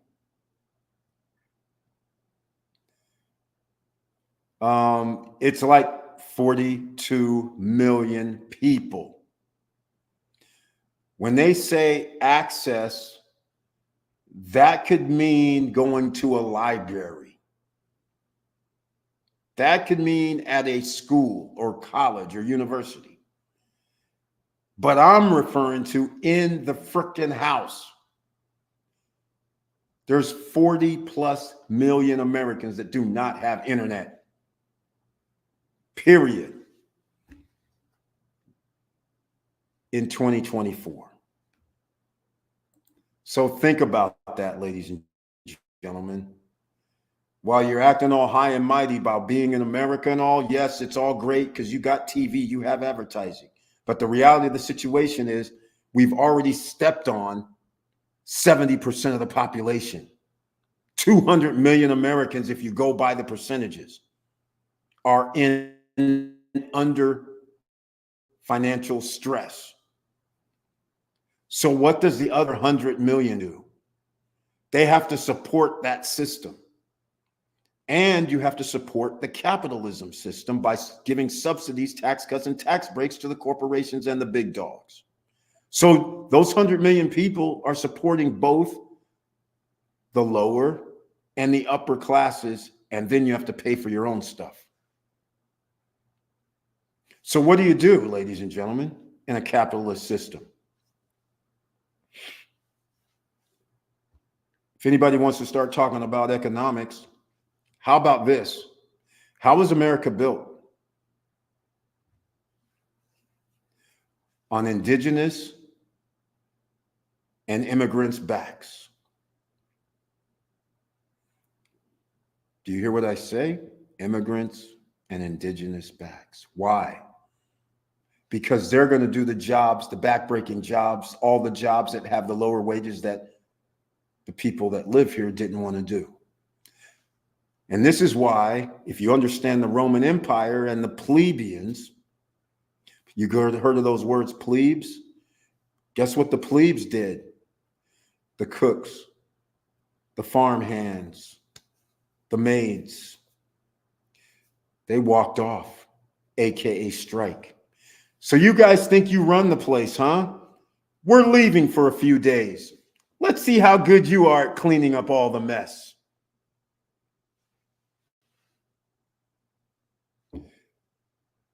All right. Think about it, ladies and gentlemen. Think about it. Okay, yeah, reinvesting monthly for 1 year can yield almost $1,200 a month. Winner. Exactly. She ran the numbers. The seamless genius did it again. By the way, speaking of trouble, speaking of what you need to do, we have our own SSN Lifestyle Investors Forum, December 2nd, 3rd, and 4th in the Dominican Republic. Why in the Dominican Republic, you should ask? Pre-construction property, no credit check, no qualifying, no barriers to entry. We're talking about the latest thing, the $50,000 condos at a place called Vastancia. And once again, I'm going to complain. The reason why I'm going to complain, hey, Eric, did you see those emails? No, unfortunately, I have not. I was running around, had to get to the doctor's office today with the wife. So that's why I'm on this remote mission right now. $1,200 a month after 1 year of reinvesting, I believe is nice. Exactly. And with another upside to if you keep reinvesting it, you could equally be up to a same 1,200 plus another 1,200. You could be into the 22,000s plus per month if you can do 2 years. All I can say is some friends of mine have that coming back on their Social Security check every month. And they had to work 40 years for that. I'm just saying. All right. But Just think about all these things. ssnlifestyle.com. Please come join us December 2nd, 3rd, and 4th. But like I was saying, Vistancia, these guys are breaking my heart out here because I take offense. Whether it's meant to be taken as an offense or not, I still take offense. I talk to the guys. I give them some advice. I tell them, hey, man, what's going on? I tell them, hey, you can't produce in a 10,000 square meter. They have 100,000 square meters. How it works in the DR, I start telling them, right? I say for every 10,000 square meters, depending on your province or your city, they have rules on how many bedroom units you can have in that 10,000 square meters. I said, as far as I know, I think you can only have like 30. Well, there's some places in the DR where you can have 30 units per 10,000 square meters and up to 90. All right. Now, those are rooms, so to speak. Just go by rooms. So if I have on one level, let's just say I have two bedrooms and I have 2 1-bedrooms, right? 2 bedrooms means there's 4 units, 4 rooms, and 2 1-bedrooms mean that's 6 rooms. So if my city county says I can only have 30 rooms in a 10,000 square meter location, that means if I have 6, that means I can only have 1 building with 5 units on it, right? Or 30 bathrooms. So if I can only have 30 bathrooms, then that means, what am I going to do? I'm going to do a lot of this 1+1, 1 bedroom plus a studio, add a bathroom, and call it a 2-bedroom, 1 bath. Now you understand why there's a lot of 1+ studios instead of calling them 2 bedrooms. Because now a studio doesn't count as a room. Aha, right? That's part of the equation. So now if I can build up to 90 units in a 10,000 square foot section, or 90 bathrooms in a 10,000 square foot section, and I can do 6 units per floor, and I'm going to build 6 floors, that's 30 units in a building. I can only have 3 buildings in that 10,000 square meter space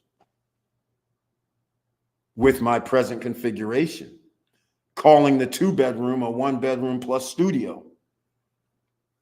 So now we have a problem. So if we talk about we only have 10,000 square meters or 100,000 square meters, you cannot build out 100% of your lot. You have to have a certain percentage of your lot, aka easement. Generally, it's more than 10%. Therefore, not 180, because there's going to be 20%, let's say, has to be green areas, grass, whatever. So now you thought you could put in 1,000 units, but now you only have 8, 10,000 square meter spaces. And now they're saying you can only have 90 rooms or 90 bathrooms, whichever they dictate, in that 80,000 square meters. Or sorry, you can have 720 bathrooms or 720 rooms in that 80,000 square meters. So now what are you going to do? So I have a conversation about that, and I said I want a 3-way with the developers. I didn't get it. So now I'm like, I throw a flag. I'm trying to talk with the developers because I want to hear what they're going to say about this 100,000 square meters. I want to hear them tell me, yeah, we can't build on 100% of the land. That's right. So how much of the land can you build on? And I want to know what you know as far as how many units can you build per 10,000 square meters? Because then I'll tell you how many buildings you can build. That's going to be 6 floors high. You understand? It's a mathematical equation. So you can't BS me and go, yeah, man, I got 80,000, 100,000 square meters, and we're going to build 1,000 units. Because unless you're going to tell me for every 10,000 square meters, you can build 100 units or 100 rooms or 100 bathrooms, you better start coming up with some, because that's not going to work. Not going to happen. Can't do it. And that's what the problem is. And so guess what happens, ladies and gentlemen? Remember those condos that we talked about on Monday? 50,000. Hold on a second. I'm going to play a commercial. Just a simple commercial because I need my phone. I don't know. He's got a good shot. A lot of competition though. The guy can play. But we all showed up to dethrone him this year. But I brought him something. Courtesy of Poker 101A. This is his jersey. And then we're going to auction one off. Oh, So sweet. he's got another one. Great. All right? Very We got nice. some heavyweights here. It's all you can hold your own. David Devilfish Juliet. You know, I'm here. Phil Ivey might even be here. I mean, we have heavyweights here tonight. So us little guys, we're going to have to do something serious. Here he is, the man of the hour, Don Cheadle. Last year's tournament winner arriving to defend his title.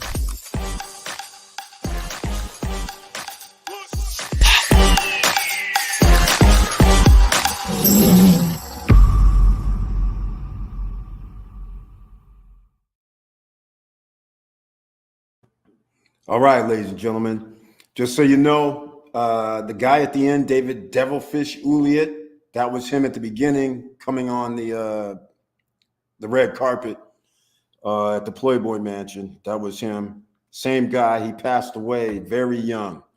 Dude was no more than 40-something years old, but he was a very good guy, one of the best guys that played poker, played music, wrote music. He was a great guy to hang around with. I mean, you can't say nothing ever bad about that guy. Gentleman, everything. Too bad he passed away way before time.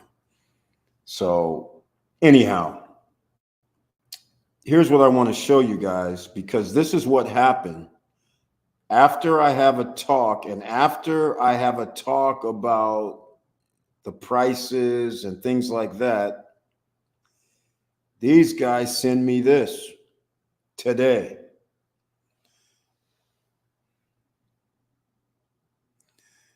Adviso. It's in Spanish.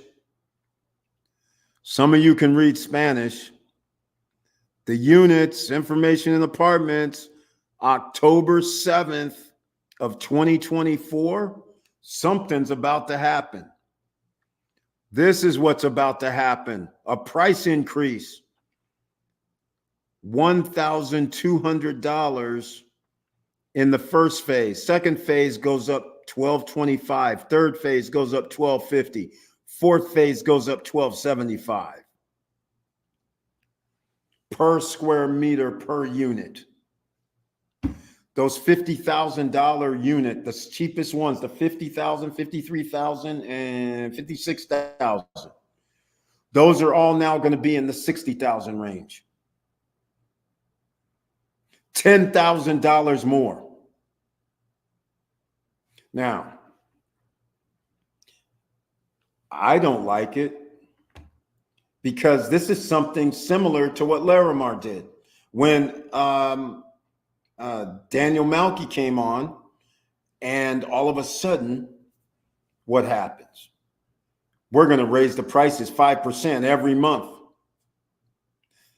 Now we start, I say, okay, I'm going to help you guys out. All of a sudden now prices are 10,000 more in less than a week, in 2 days.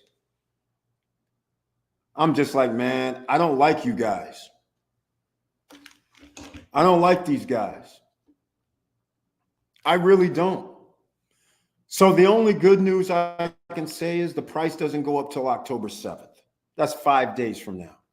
If you want to buy at Vistancia, I have no problem with that. But all I can say is we're going to have to find out a little bit more about these guys, because I don't like talking to people, trying to help them out. And the next thing I know, oh, yeah, we'll just charge everybody $10,000 to $15,000 more. and then I start promoting it. I see a correlation. Now, let's get into some other things about this Vistanti as well, now that we're talking about it, because it's the day of capitalism.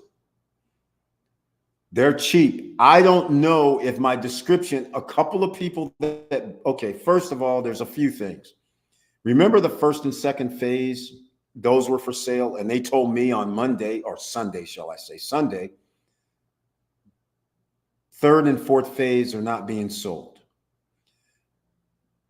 Joe Nay says, oh no, I bought, or I think it was his daughter, bought in phase 3. After we hang up, another guy hits me up on Facebook and says, hey man, they sold in phase 4. I own it in phase 4. I was like, what? They told me they're not selling in third and fourth phase. Now I find out they already sold in third and fourth phase. But what I suspect is they found out that they can only build X amount of units in that 100,000 square meter space. So they probably had to revamp some things. That's my only guess. So I'll give them a little credit not selling the third and fourth phase. But as you see, they added the third and fourth phase pricing. So I'm thinking it's probably going to be open. And if you want to buy at this, you can see it again. And because you guys can see, hold on, I got something here. Yeah. Yeah, I know, man. John, I know. No, they're not selling all phases again. Maybe. But with this, no, this thing, maybe they are. Maybe with this price list, they are. I think so. So we'll have to find out. I can't hit them up because they're 3 hours ahead of me. But nonetheless, so this is what we're talking about out here, ladies and gentlemen. I don't like when people are actually trying to take advantage of people based on they're going, well, maybe we'll have a few more people buying from us, so we're going to raise the prices like next week. Why you kept the prices relatively going up like $3,000 every 3 months, $2,000 or $3,000 every 3 months? What was wrong with that program? Now you want to raise it like 10, 12,000 all of a sudden? Because you know properties are selling for more somewhere else, not where you are. You're in the middle of nowhere. You can't sell like the same price as everybody else, even though 10,000 more is still cheaper. But I don't like that. Nobody else is out here promoting it. Only a couple people even did a video on Vistanti. So then when I do one, you're going to do this announcement, a $10,000 price increase. When Joe Nay bought his for $39,000, like 9 months ago, they didn't raise the price $10,000 6 months ago or 3 months ago. It took them 6 months at least to raise the price about $10,000. So all of a sudden a change up. I'm like, okay, that's cute, but it's not cute to me. So we're going to see. Don't get me wrong. I'm not working, even though I could be a broker for them. I don't work for them. I mean, I get commissioned as a broker if somebody buys. This is true. But this is SSN Nation. We have to win.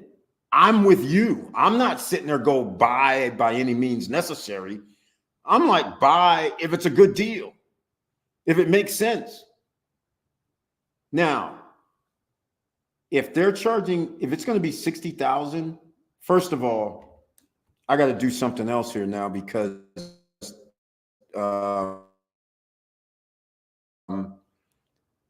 the 2-bedroom was 114,000, right? So now, and that's based on, I think it was 1,100 square. It was a little more than 1,100 square feet.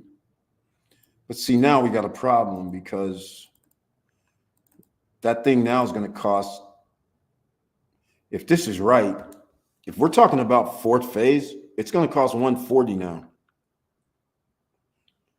Fourth phase is 1275. If it is 1,100 square feet, that's 140,000. At least, I don't know what's going on with my calculator, but times 1275. What the heck is going on? Why isn't this? Wow. 275 times. Okay, this is crazy. I have a problem. This calculator, it's not, this can't be right. That says 140. I guess it's 140. So now a 2-bedroom is going to be like 140, I guess. This is crazy.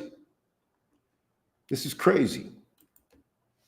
Crazy. FYI, boss, my daughter is still in Medellin in Cartagena, Colombia. It's so beautiful. She's loving it there. Ah, yes. As long as she's in the safe zone. No, yeah, Colombia. I've never been there myself. I would imagine it's beautiful. Medellin, awesome. I'm glad to hear this. But wait a minute. Once you sign contract, you're locked in with the price. The increase is for future buyers. Yes, Victor Moreau, it's for future buyers. But what happened is they realized, I guess, those panels, I guess, aren't going to be inexpensive as they thought they were. Because they have to build at that price point. If the panels, if they making the panels, that's $800 per square meter potentially. But that's the thing. No, you have to worry about it. Once again, whatever you signed, you have no price increase. But in 7 days, everything's going up. So if you want to buy a studio for $50,000, $53,000, they have 3 different kinds, then I suggest you hit me up on the WhatsApp group. The link is down below for the WhatsApp group. I'll put a link in now for the WhatsApp group in the chat room for everybody watching.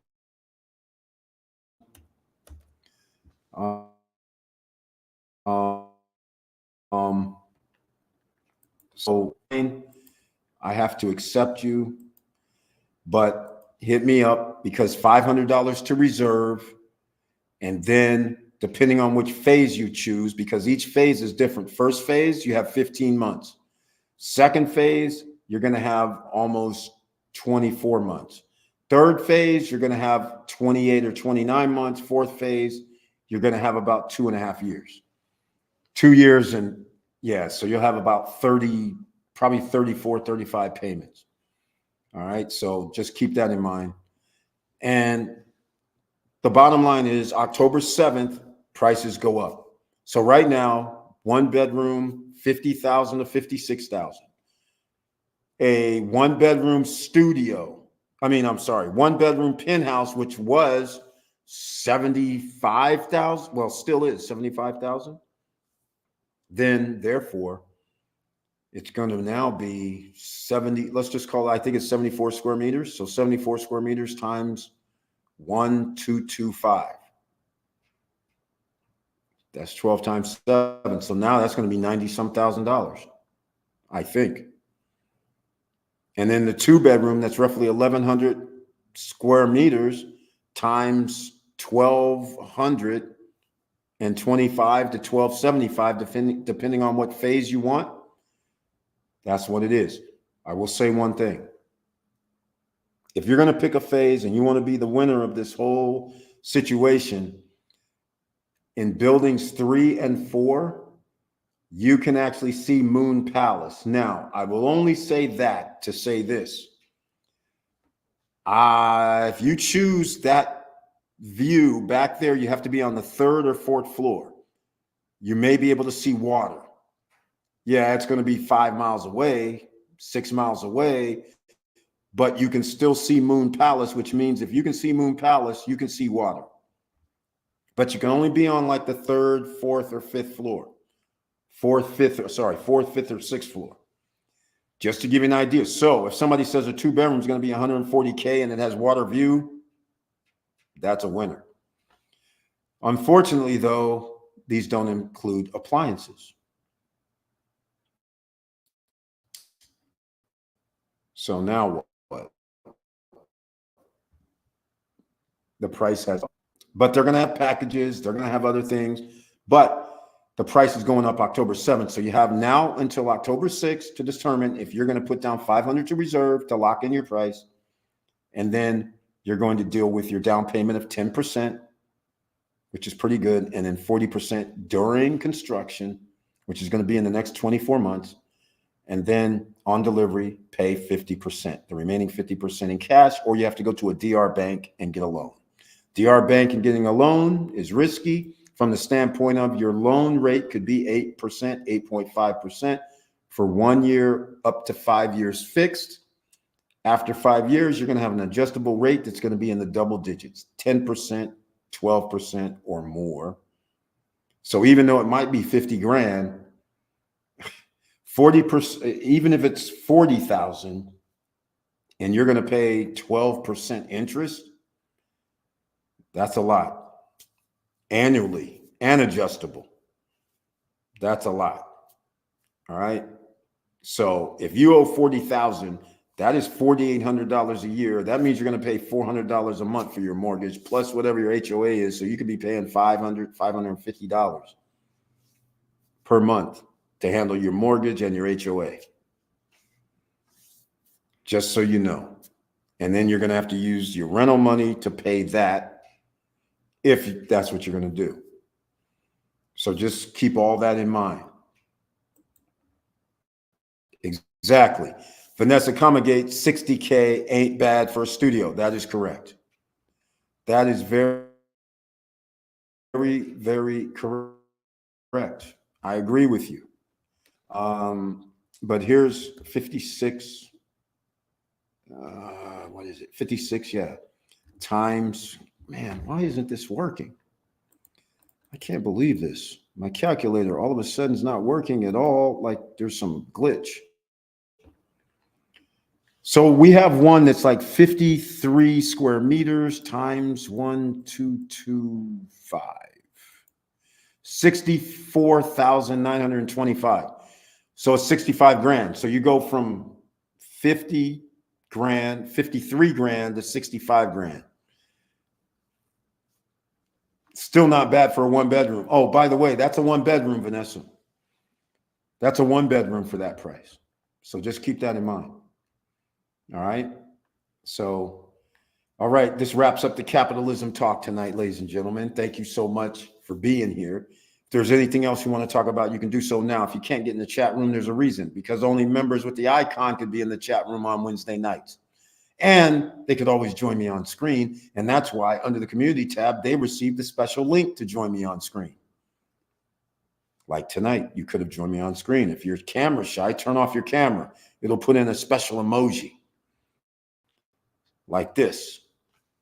Well, mine's special, not exactly like that. It'll just put in an image for you, but you'll hear the voice. We won't see your face. So if you're camera shy, you have a way to turn off your cam, then you're good.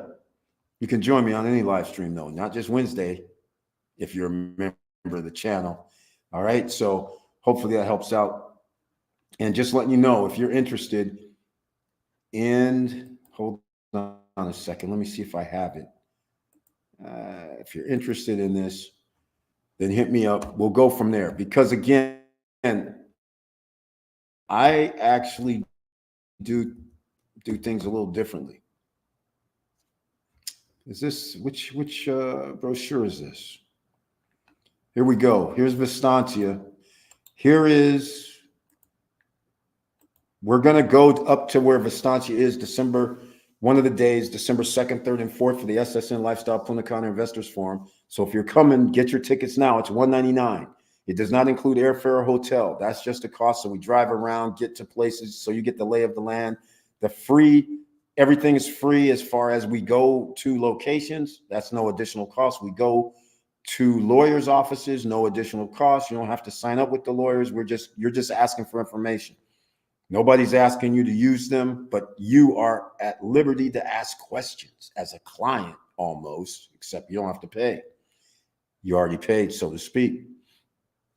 So you get to ask questions. You get to, we're going to have loan officers come as well on another day.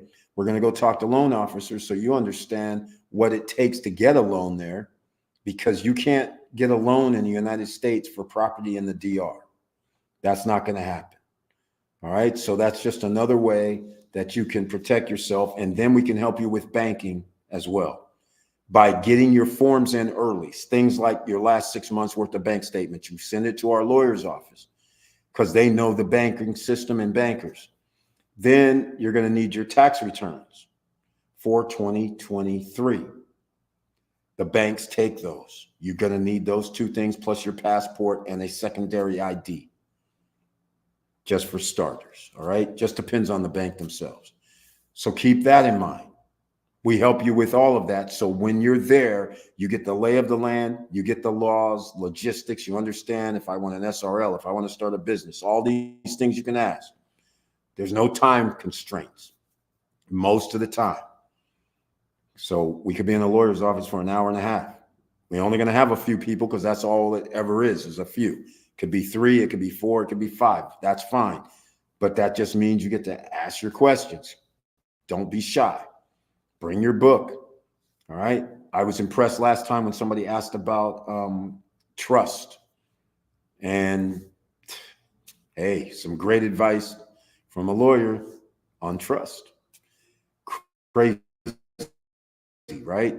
You never know what's going to come up. Residency always comes up.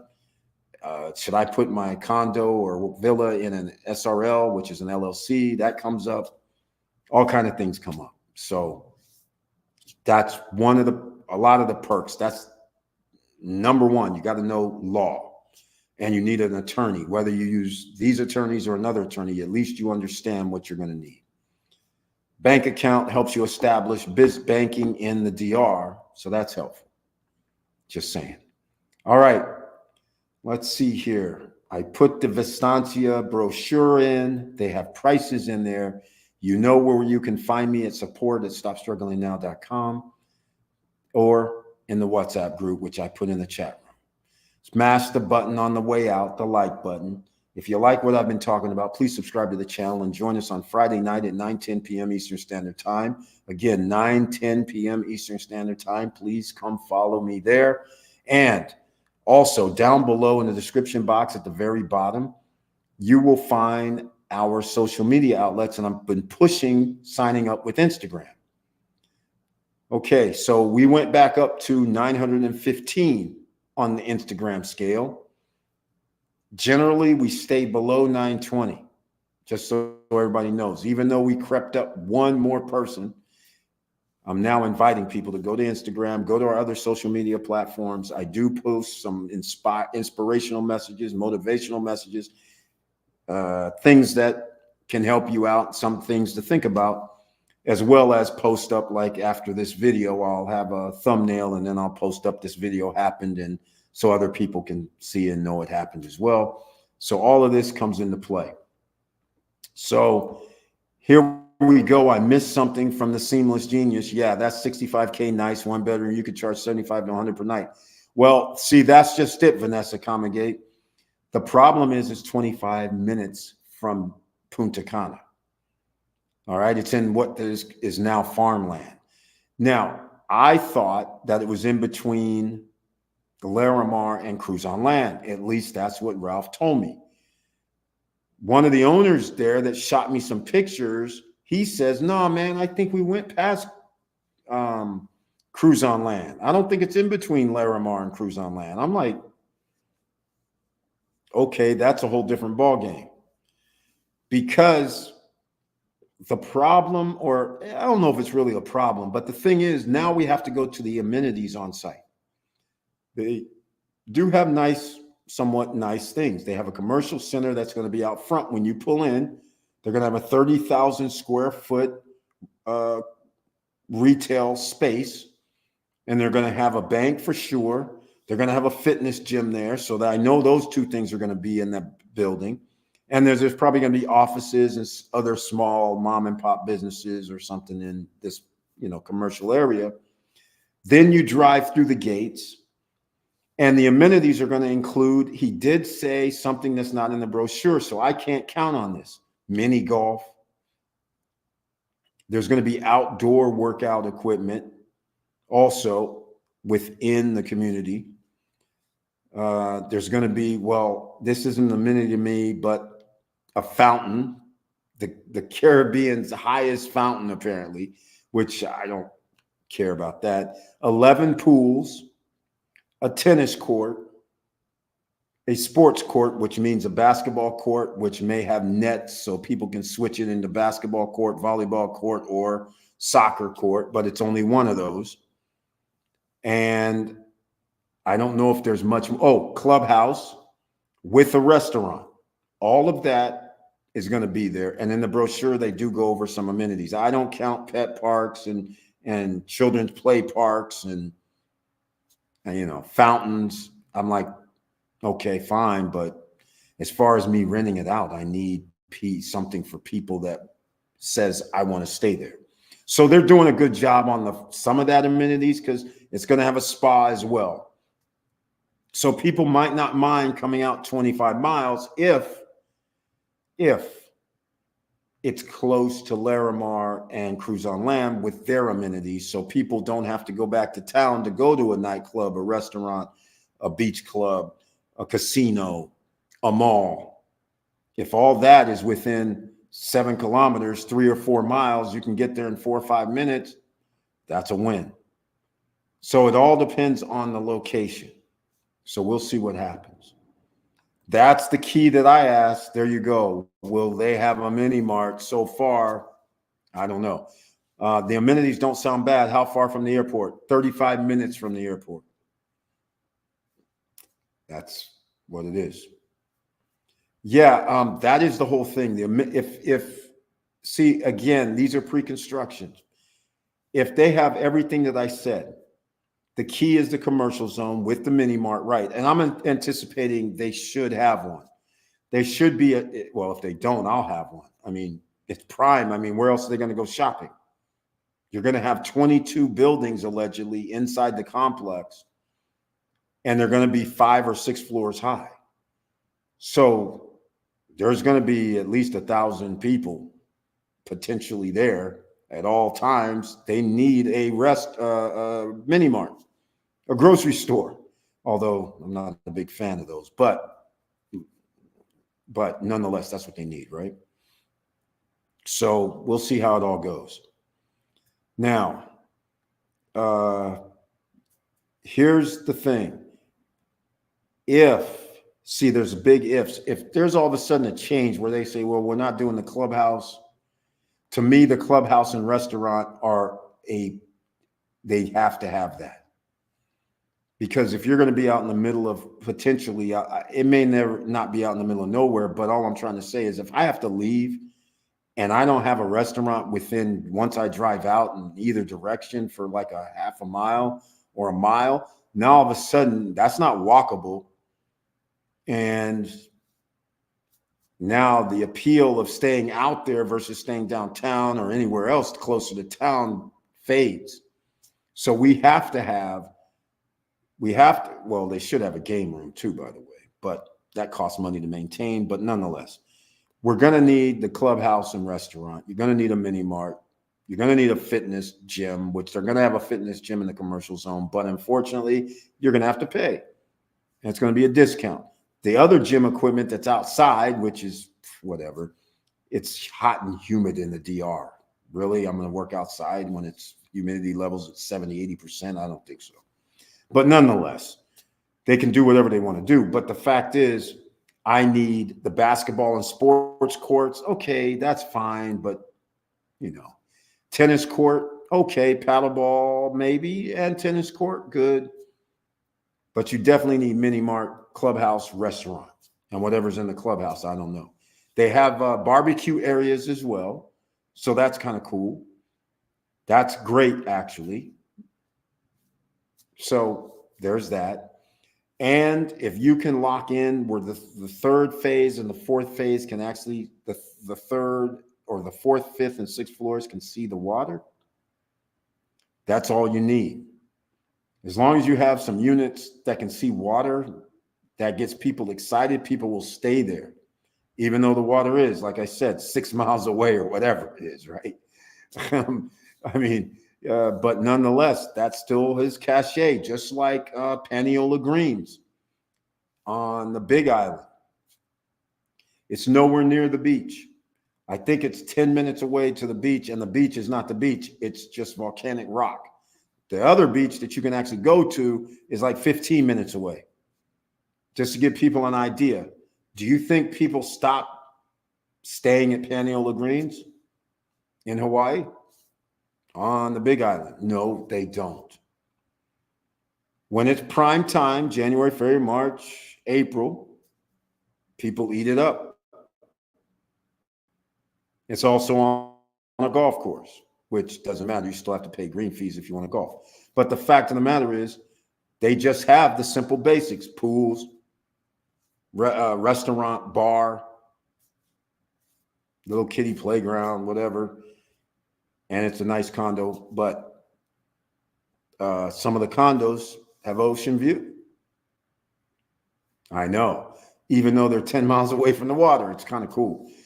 Same thing's going to apply here. If you can have ocean view from your unit, you have a premium. So now I can get my 0.1% purchase price for a rental rate. A 2-bedroom at $140. Now I have to charge $140. Hope I can get 50% occupancy, being 25 minutes from downtown Punta Cana. I got to have amenities, or I got to have amenities around me. So people who stay here go, yeah, I'll go down to the beach club at Cruise on Land. I'll go to the casino at Cruise on Land or at Larimar. I'll go to the beach club at Larimar this time and overlook the cliff.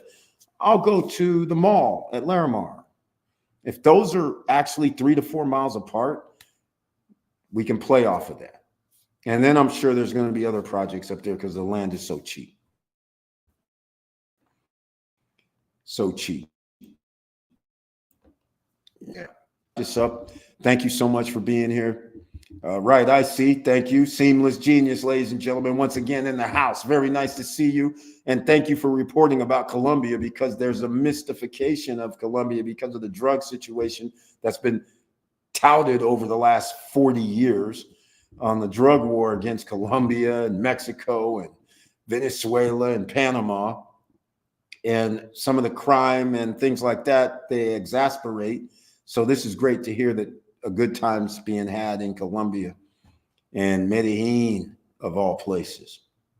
That's pretty cool. So we'll talk about some other things on Friday night, but we're closing out the capitalism system. Hopefully I brought something to your attention this evening and how you're understanding where you live. You do not live in a capitalist system. And you don't live in a communist system. You don't live in a Marxist system. You live in a meld between capitalism and communism. Communism for some, socialism for some, capitalism for others. There's 3 things that go on in America. So you have to understand what's happening out there. She did tell me there were definitely rough areas, but tourist spots are awesome. Yes, you don't go off the beaten path. That's what I've heard as well. And I don't know why anybody would either. You're an Americano. All right, stop playing out there, will you please? Tempting fate is not a good thing. Acting like you're in America when you're in another country is a good thing. Where in America are you going to walk down a dark alley at 11 or 12 at night? Why would you do that in another country? Let's get real. All right. If you start seeing deterioration of infrastructure, since when do you walk in that neighborhood, day or night? Why would you do that in another country? Think about it. Come on now. Come on. Thanks, Boston SSN fam, for great info as always. Thank you so much, Vanessa Comagate, the Seamless Genius. Hopefully everything's going well with you and the business ventures that I know you're working hard at. And everybody else should be working hard on their next go-to plan in case your job is canceled, in case you lose your streams of income, in case you lose your business income, self-employment income, in case something happens. You need to have backup plans, because there is no way you're going to be able to survive with the same amount of money that you're making now. No way. The cost of living's going up. These corporations have to make a profit. So if that means they have to raise prices 3% to 5%, that's what they're going to do. That's a trickle-down effect. They're 3 to 5%. The middleman who takes it is being charged 3.5% more. They still don't make profit, so they have to add on more to make profit. So by the time it hits you, you might be paying 15, 20, 25% more. And because you need it, you're going to buy it. All right, I would do that here in the States. It's dangerous everywhere. Exactly. That was my point. Exactly. No matter where I'm going, it's the same rules apply. It does not matter. America's not what people think it is. I am not rolling out around certain locations in America. Look, there's places you don't go in America. Southside Chi-Town. Look, Vanessa Comingate lives in LA area. I'll never forget when I was single.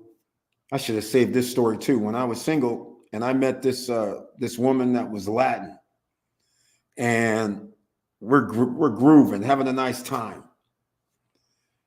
And so she says, unbelievably, because she was like a nurse at the hospital, met her in San Diego, crazy stuff. So I'm not tripping because I met her in San Diego, but then I find out she's a nurse at the hospital in LA. Then I'm like, wait, you live in LA? She's like, yeah, I live in LA. I'm like, okay. So I go down a lot. I used to go to LA a lot. So I said, yeah, I'm coming back down to LA. I should hook up with you, meet up, whatever. She goes, nah, I live in East LA. And I'm like, okay. She's like, no, you can't come where I live in East LA. I was just like, oh, you got to be kidding me. I'm Mr. Worldwide. I go anywhere. What do you mean? The girl was like petrified. Can't go to East LA with me.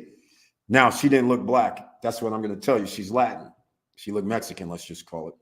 So she was like, nah, you can't come to the neighborhood. So I go to East LA because I get around. I have friends everywhere. People like me. I'm in East LA. I'm at the corner of one of the places most people wouldn't be at, I guess. I call her up and I said, guess where I'm at? I'm at this market. She's like, no, you're not. I said, yeah, I am. You should come down here. But you never know. You better know people. You just don't go to certain locations. Now, this is East LA, Vanessa Comingate, 1980s, just to give you an idea. I probably shouldn't have been hanging in East LA anyhow. But nonetheless, I shouldn't have been over there. Oh no, East LA is rough. Yeah, 1980s something style. It was pretty rough. It was pretty rough. Yeah, they still have tinge going down now.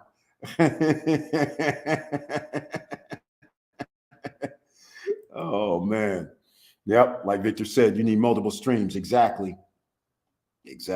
There are rough areas everywhere, even here in Tampa. Oh man, certain neighborhoods you need to avoid unless you want to have a good fist fight, or you better have good tennis shoes. Exactly.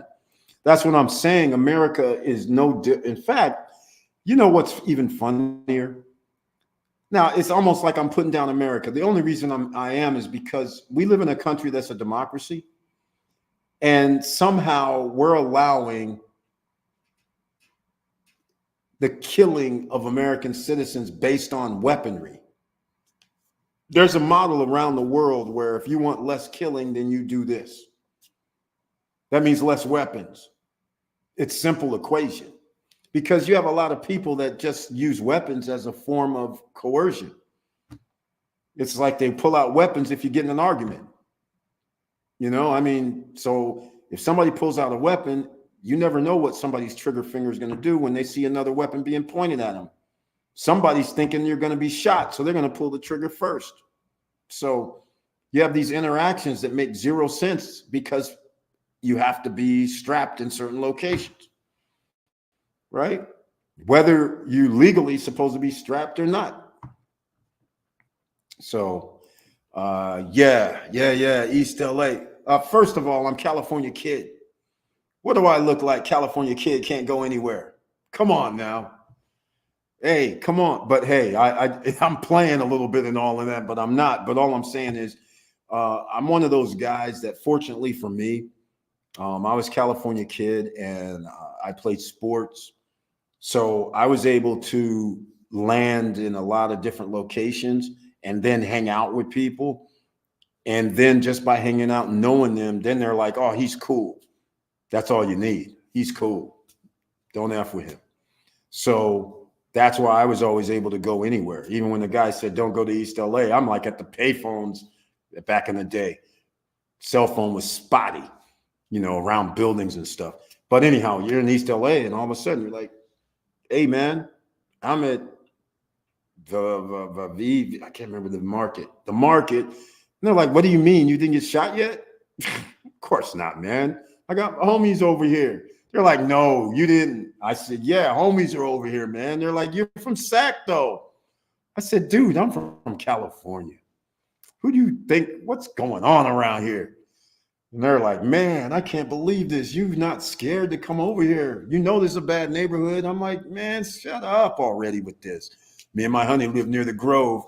Ah, look at this over there in the Grove where they built a nice little shopping centers, Jewish area near his people. That's at the Grove. In fact, the Grove is funny as hell, man. You guys, the Grove is one of a kind. That's where Mario, what's his name? The dude that used to be in Saved by the Bell. They used to have that show at the Grove. The Grove has like farmers market, fresh foods. The Grove is off the charts. And then they built the shopping center up the way from the Grove. And I was like, oh, this is going to be one of them rich places, even more now. So the Grove area is cool. Kosher. They got these nice little shops. It's cool. I like the Grove. The setup they have at the Grove and in that area. That and then of course now the homes are worth probably millions because they're not big. Some of them are, but the neighborhood is off the charts. Man, that's cool. Cool stuff. That's right, boss. You don't want no heat with the cholos. You got that right. Woo, you got that right. Hey, that scene, it always reminds me of Training Day. Because a lot of people go see where that was made at, but it just cracks me up. The Training Day when Denzel Washington is in Training Day going down that little cul-de-sac. And I've told you guys this story before. One of my girlfriends was in the movie. And speaking of cholos, she's on the back of one of the bikes in the movie because she called me up and said, I'm at the movie. I'm being shot. I'm on one of the back of the cholo's bike. You'll see me. I'm like, right on. Congrats. Because that's why she was hanging down in SoCal because she was trying to get in the movie biz. I said, well, that's a start. That's a start. Being an extra in there first. And then she had some plays that she wrote and all this kind of stuff. It was kind of cool. Yes, it's awesome. I know. You need to tell them you're from France. They will throw them off and leave you for crazy.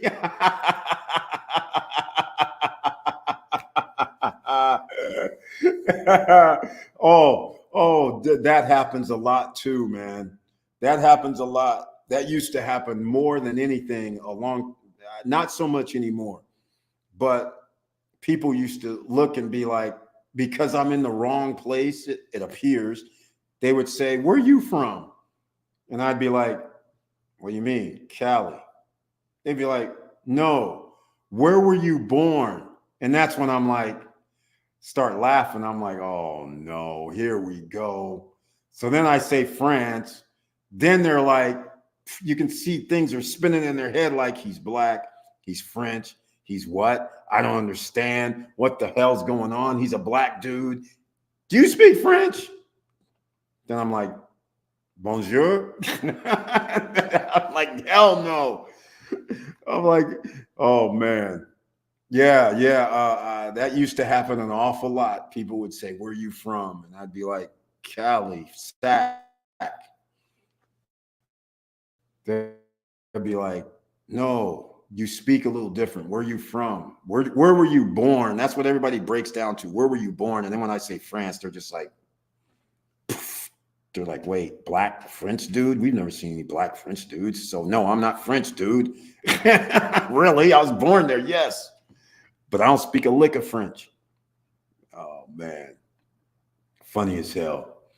Oh man, that's right. That's right. I know, Victor Morel, exactly. Exactly, man. It used to blow people's mind when they'd be like, where are you from? I'd be up in Jersey, New York. And then I used to have sometimes I still have a slang where people will go, hey man, you used to live in Northeast, right? I'd be like, because you have these words that you say that's usually in Northeast, New York, New Jersey kind of area. And I go, yeah. Then of course they say the same thing. Where were you born? You were born in Jersey? No, man. No, I was born in France. Then it's like, what? How's that possible? You sound just like us. That's what's up, homie. Victor. But so that was funny. Just learned one Spanish word. Que pasa ese? Oh, damn. Que pasa ese? Do you speak French, boss? No. No French whatsoever. None. Even when I'm there, it's like none. Let's call it none. When I'm there, okay. So generally when I'm there, it's just like Spanish, right? I don't speak Spanish either. But if I hang around long enough, then I can say a few words. That's how it always works. Because I've been hanging in USA so long, nobody hardly speaks multiple languages. So it's kind of like I got to stay there a while. Then things will be like click, click. Okay, I can say that. I can say that. But it's generally just greetings and where to go and things like that. You know, it's not like anything extravagant. So no, unfortunately. All right, Eric, you have original birth certificate? Yep. Yep. Yep. Yep. Yep. In fact, I have to go down to the Social Security and do some things. And since I'm in Cali, I got to go to storage, which will be probably tomorrow. And I need my French birth certificate. So that means I got to go get it. So I'm going to show you guys. And in fact, this will be a very interesting thing, is because what people don't realize is if you're born to American citizens outside the United States, you're not naturally born in the US. So you got to get national, what do you call it? I want to call it neutralization, but that's not it. Nationalization paperwork. So you have to go to the embassy. So I don't know the actual sequence, but you're born. So like for me, I have a birth certificate that's in French. Then I have to take that French birth, or my parents had to take it to the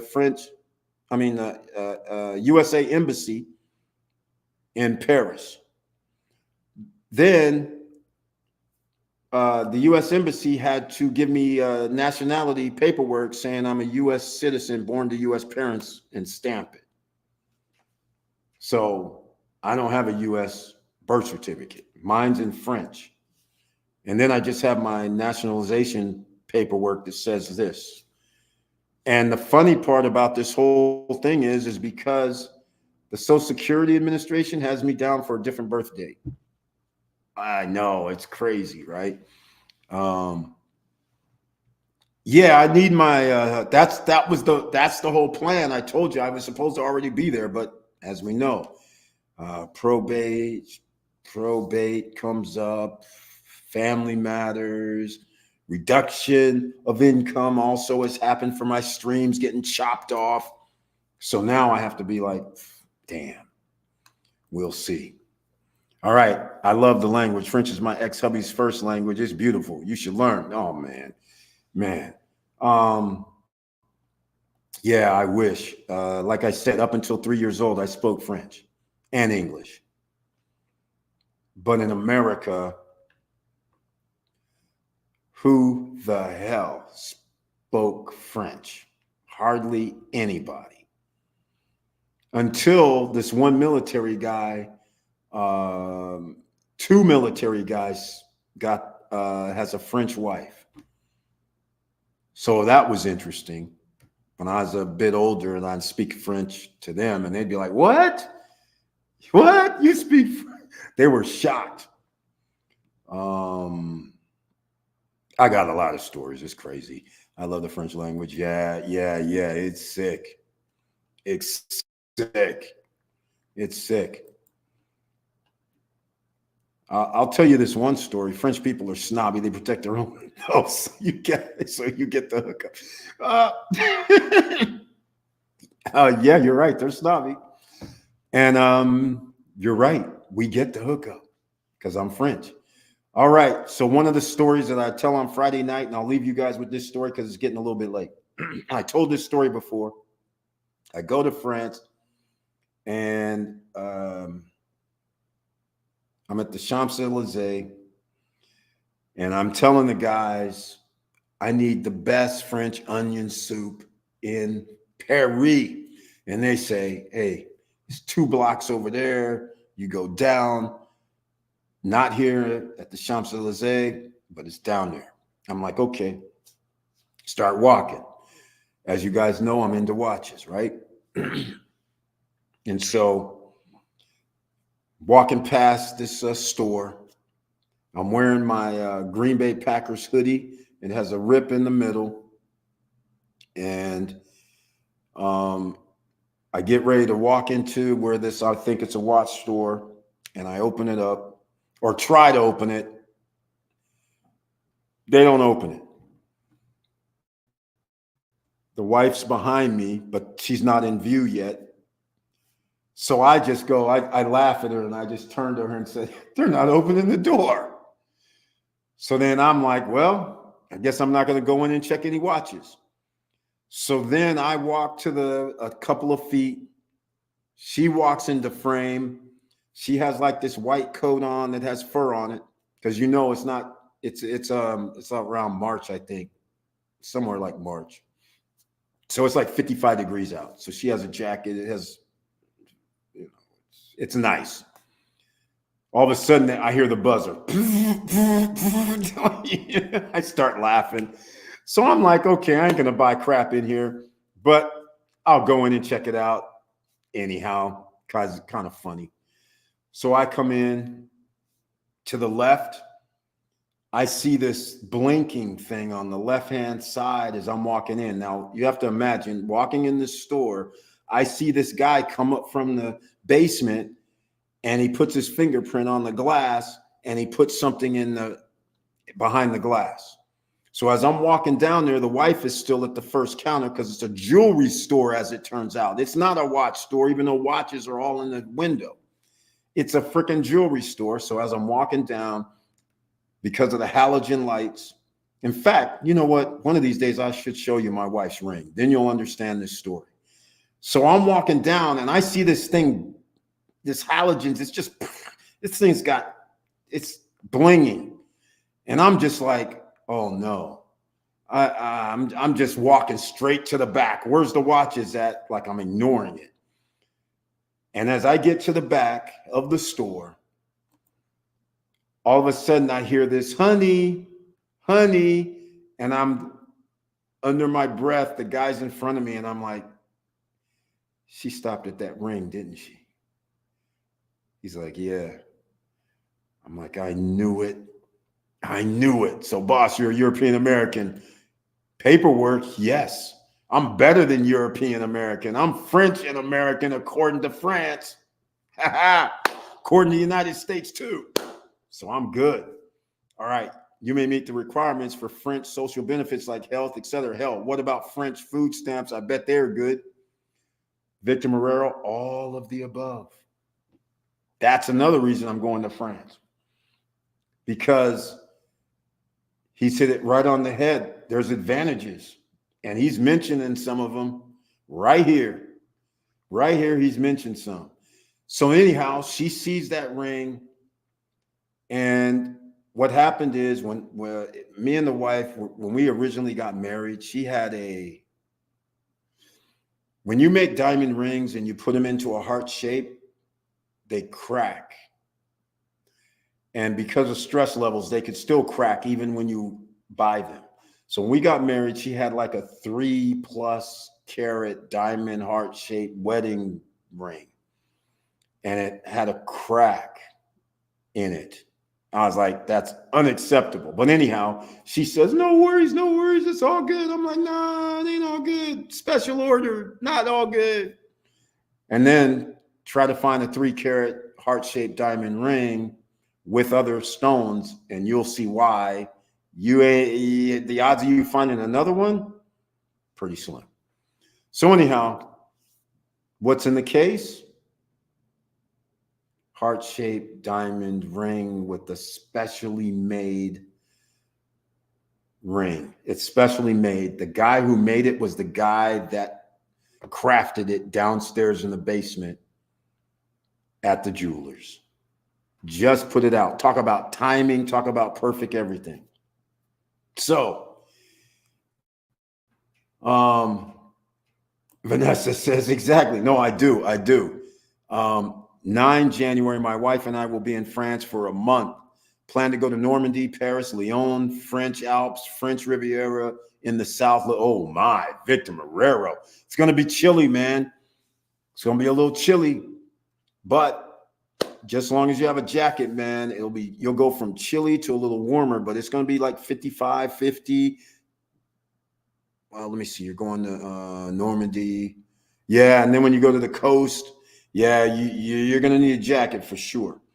All right. But yeah, those are all great places. And of course, the Alps and Riviera, you'll be in the South, so that'll warm up a little bit, but you're going to need a jacket with that place. That ought to be a nice ass trip right there. That's going to be awesome. So February, 9 February, my wife and I will be in France for a month. Okay. That's January through February. That's pretty good, man. You're going to have a blast. So anyhow, I'll end the story because I told this one before, but we might have people listening who don't know the story about this. But so now this ring situation. In my mind, I'm still like, okay, I never replaced that ring that she originally was going to have, even though I sent it back because I was pissed, and then could never find a replacement of, obviously, right? Like I say, 3 carats in a heart shape is pretty big, and they crack when they go kind of that size. So, and I'll bring the ring down so you guys will know when on Friday, I'll actually tell this story again, and I'll bring the ring down. So don't miss this one. You'll see the wife's ring. She can't wear it, but I mean, she can, but I'll bring it down and I'll let you see the ensemble, and you'll see why she's pointing. Ring, honey, honey. I'm like, oh my God, I know. So I'm thinking this is going to be out of price range so I can get out of it. So anyhow, I go back and actually look at it, and even I'm impressed. I'm just like, for real, this is awesome. So now all of a sudden, I don't say anything. I look at watches. The wife is sitting there and she's like, that's awfully nice. This is cool. And so I just kind of blow it off and I say, yeah, that's nice, but I can't afford it. We can't buy it. I'm not buying this thing.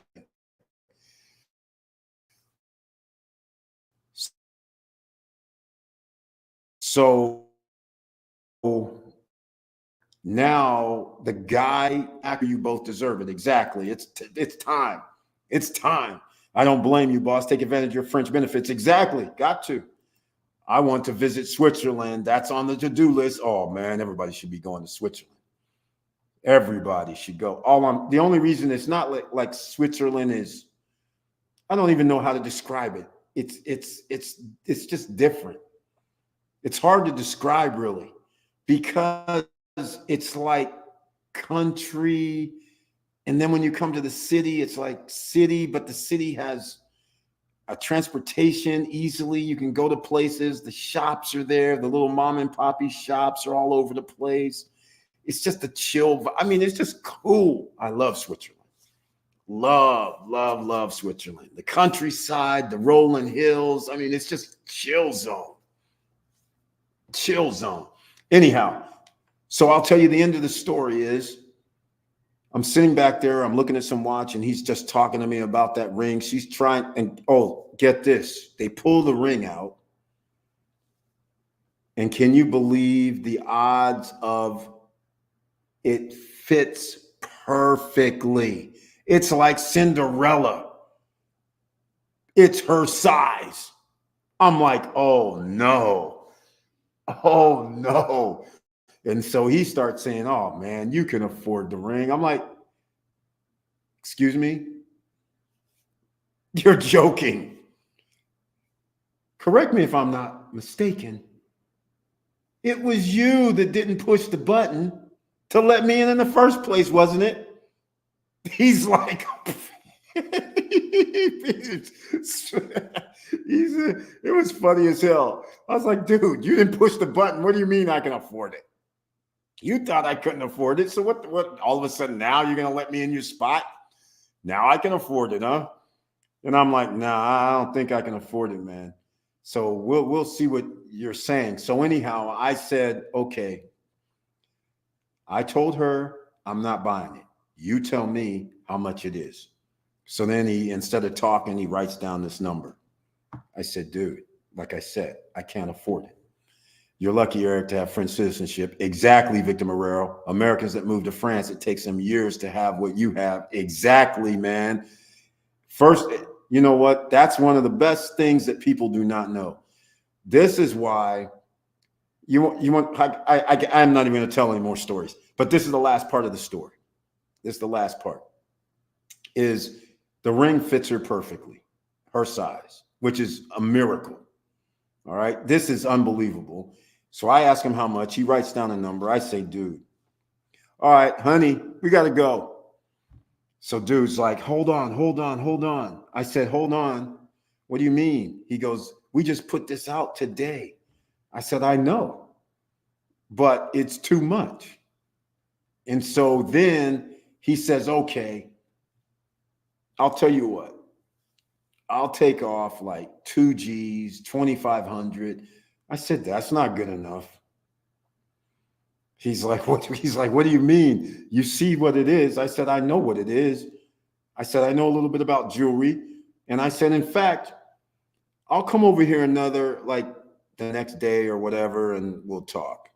So I have an excuse to leave the wife. She's doing something on Champs-Élysées, and I just roll over for a minute, go back and see him. He tells me, Eric, this is how much it's going to be. I'll drop it down like another G or something. I just send him a note and I say, okay, man, this is how I do it. I'm leaving. I think it was 3 or 4 days. And in 3 or 4 days, either it's going to be the price I want or I'm leaving. Simple as that. So yeah, I'll buy it, but it's only going to be for my price. So all of a sudden, he calls me the next day. What do you think, Eric, about this price? I said, oh, got 3 days left or 2 days. I can't remember now. It was a while ago. But whatever, I told him, there's a few days left. Not good enough. He calls me with about 2 days left. And I said, he gives me this price. I said, oh, it's getting kind of close. I said, oh, whoa, I'm getting excited now. But it still ain't good enough. I'm leaving tomorrow, I think, or the 2 days. I can't remember. It's either 1 or 2 days I'm leaving. I said, well, time's almost up. So when I told him that time, whether it was 2 days or 1 day before, he says, well, since we're close, why don't you send over your passport? Because I'm going to have to write this up because you're not from here. And so I got to write the taxes and make sure everything's good when you leave. I said, okay, since we're close, I'll send over my passport. It's American, of course. I'll send over my passport. He says, so I send my passport. An hour later, he calls me up and he says, why didn't you tell me you're French? What the hell's going on, man? That ain't the price. Here's the price. And you're not going to have to pay the VAT. You're not going to have to pay no taxes because I'm going to write it up so you don't have to pay none of that. So I can take that all off too. Why didn't you tell me you were born in France? Why didn't you tell me you're born right here by Paris? What the hell's wrong with you? I said, oh, man, I didn't think it really mattered. He goes, hell yeah, it mattered. He's like, dude took off like thousands more. So speaking of what Vanessa said, those benefits that she's talking about, snobby, takes care of their own. The dudes treated me like I was their own when he found out, because my passport actually says Evru France. So that's when he knew. He's like, wait, what? What the hell's going on? This has Evru France on here. You were born in France? Dude, nah, your French price is here now. Sheesh. Thousands less. And I didn't have to pay the VAT either, because the VAT was going to be thousands as well. So you start taking off 2, 3, 4 G's, all of a sudden it's awesome, right? So yeah, they took care of me when he found out I was French. As according to them, my passport says I'm from France, born in France. I'm French for them, just like if you're born in America, you're American. So it was pretty cool. All right. I love Europe also. Exactly. They live life and work is second. Exactly. We in America work until we drop dead. That's right. This is ridiculous. You got that right. It's all crazy. Very true, Victor. Visited Paris before, but it's more relaxed in other countries as well. America's hustle and bustle. Exactly. Victor Morero, when you leave and stay in EU zone for that month, I feel for you when you come back. Because when you come back, it's like you go watch TV or news and you'll be like, damn, all this happened while I was gone. I was only gone for a couple of weeks. I was only gone for a month. What the hell happened? It's crazy. I feel you. All of that. So, but yeah, I like I tell everybody, I love the EU zone. Everybody in America should go to the EU zone. And when I say the EU zone, what I mean is the trains. You got to go on the short flight planes. And the difference between America and there becomes obvious. You're just like, so here's the thing that gets me. It's like I can be, for instance, Switzerland. I could leave probably tomorrow or the next day from Switzerland, and that, let's say I go to France. When the prices, I don't know what they are now, but they used to be something like $59. You're bouncing to other countries on planes for like $50, $60, $70 to any place, Germany, all over, UK, Italy, or I can go down and see the train for 20, $25, but the train is traveling at 80, 90, 100 miles per hour. And I'm comfortable. And we're there. Boom, boom, boom, boom. So that's the thing. Transportation infrastructure is built totally different. I can get to places. Transportation is not how it is here. You can get to places on a regular type. You don't need a lot of money. Let's just say that. All right. You need some money, but it's not like you're overly taxed. That's what I love about the EU zone. Getting around from country to country is not even a thing. It's like, as long as you have a little bit of cash, a little bit of money, it's not like here in America that if I try to leave to go somewhere, and we're only in the US, right? But countries are, some countries aren't that big. But let's just say I'm trying to go from Sacramento and I'm going to the mid Texas. That'd be the equivalent of going to another country, right? Imagine if all the flights were like $79, $89. I mean, and one bag is free. One bag, not two, one, right? So you don't have to pay baggage fees. That would be cool, right? I'm just saying, that is cool. Or how about I just take the train and go from France to the UK and be there in like an hour and a half, 2 hours, or vice versa, go to Italy, right? Not plane, train. Forget going to the airport. Forget going through security and all that. Just go to the train and spend 20, well, at the time, 35, $40, be in another country in a couple of hours. Eat, drink, and be merry. I mean, come on. Be at some of the world's famous locations within hours that I'm flying from here to New York, 4 hours, right? Normal.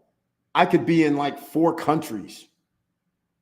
And definitely in 1 hour, I'll be in another country that you see in history books. That's what's so cool. You see stuff in history books that you never thought you would see is in the EU zone. Italy, France, Spain, which I haven't been to Spain, right? All these places, Monaco, Nice, Cannes film festivals, all kind of stuff, right? Famous places that people know you can be at within 1 hour in a lot of places. A lot of different countries, 1 hour gets you in world famous locations. It's crazy. Then I come back to the US and I'm like, man, it was hella cool over there. Hella cool. All right, very true, Victor. I visited Paris before. Exactly. Well, yeah, it's always like that. That's the cool part. You can travel and everything is close. Exactly. That's the real cool. I checked the flight from Paris to UK today. Look at this. Victor Morel, look. He's right. For my wife and I for $27 each. See, told you guys. Frankfurt. See, I told you. They think I'm lying. This is it. $45. Exactly. Exactly. This is what I'm saying. It's like I'm leaving last minute. I think the one time, let me see, the last time, I think it was, I could have sworn it was 79, but I was in Switzerland. We went to France, and I think it was 79 with the free bag.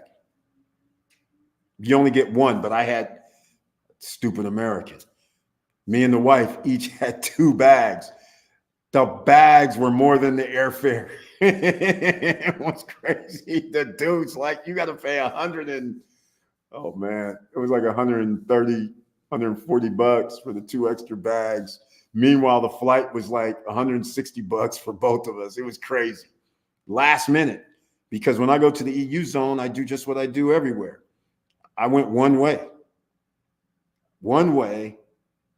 to the EU zone. No round trip, one-way ticket, and just stay as long as we wanted to, right? Because again, once I hit France, I'm part of the EU by my passport. Like I say, France, it's weird. To me, it's weird because even though my passport is in USA one's the one I always have, when they see that I was born in France, they just, security, just go. I mean, it's like, as soon as they see France, every France on there, they're just like, go. It's like I'm not even checked. I don't even have to be checked at that point when I'm in France. We getting jammed up here in the US. Yeah, I know. And we give our airlines here subsidies. I'm pretty sure they do over there too. When you come back to the States, you realize how expensive things are here. It's sad. Yes, that's the one thing, Vanessa. You understand how you're getting screwed. And heaven forbid anybody who hasn't been outside of the country and you see a product that you recognize a product made in America and you see it on the store shelf over there and you go, okay, I know this in America is like $5, $6, $10. And then you see it on the shelf in another country and it says $2.50. And you're just like, are you serious right now? Are you serious right now? It gets you pissed. But here's the funny part that I always tell everybody, because because my passport says France, so they treat me as if I'm French, even though I can't speak French. They are cool, and but they talk freely. And what do I mean by that? Because I never forget that every time they're just like, they're just stupid Americans. That's how they always just like stupid Americans. What are they doing here? And I'm just like, I can't say anything because it's like, right. It's like, why are you going back to America when you know everything over here is cool? Not everything, but there's a lot of stuff that's cool. So a flight ticket from country to country, there's a visit to McDonald's here. Exactly, Victor Morel. Can we be more stupid than that? Exactly. But again, this is why I had this conversation tonight about capitalism. The reason why you can do this is because, one, people talk bad about price controls. They talk bad about capital being able to have competition and don't interfere. The government shouldn't interfere. But what people don't understand is this is what other countries do that help their citizens not have to do what we do in America. Those inter-country flights in America would be stupid. They'd be just like how we fly to DR or how we fly inside the United States. Can you imagine if the airlines charged 79, 59, 49, and like Victor Morel said, from France to UK's $27? I don't even think you can find a flight, a normal flight without any discount that you can leave in 1, 2, 3, 4 days going over to 2 states, let alone going to another country for that type of money. That's just crazy. So he already said 45 to go to, where was that 45 one? Where were you going for 45? Let me go check this out. Where's the 45? Frankfurt, Germany. That is crazy. That is crazy. But all I'm trying to tell you is I wasn't exaggerating. You guys think I was exaggerating. Victor Morel's checking it out right now. So I'm just telling you, this is real. This is real. This is seriously real. It's not no joke. It's like you can do round trip tickets for less than $100, including a bag. And I still might have a meal or snacks. I forgot about that too. I mean, come on, man. This is crazy what's going on over here. All right. When you come back to the States, you realize how expensive things are here. It's sad. Yeah, exactly. And also, when you go to the EU zone, food tastes different. And then you find out also that they're poisoning you here in America, us here in America. There's products. The reason why the products taste different is because they don't have the chemicals in them, because the chemicals are banned. And you see the same packaging in America and you're thinking it's the same thing. It is, but they've taken out the bad ingredients because they're banned.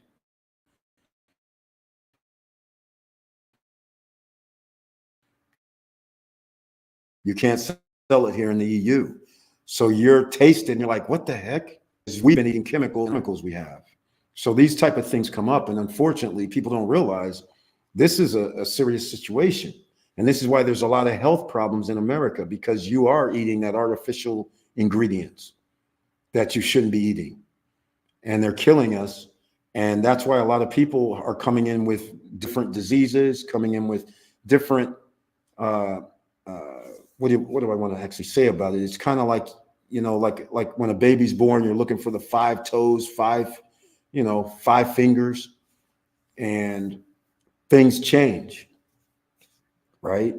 And that's the problem, because these chemicals actually change your DNA. It changes what you're passing down. And so it's almost like you're passing down an infected person, because you're intaking bad things, even from a pregnant woman.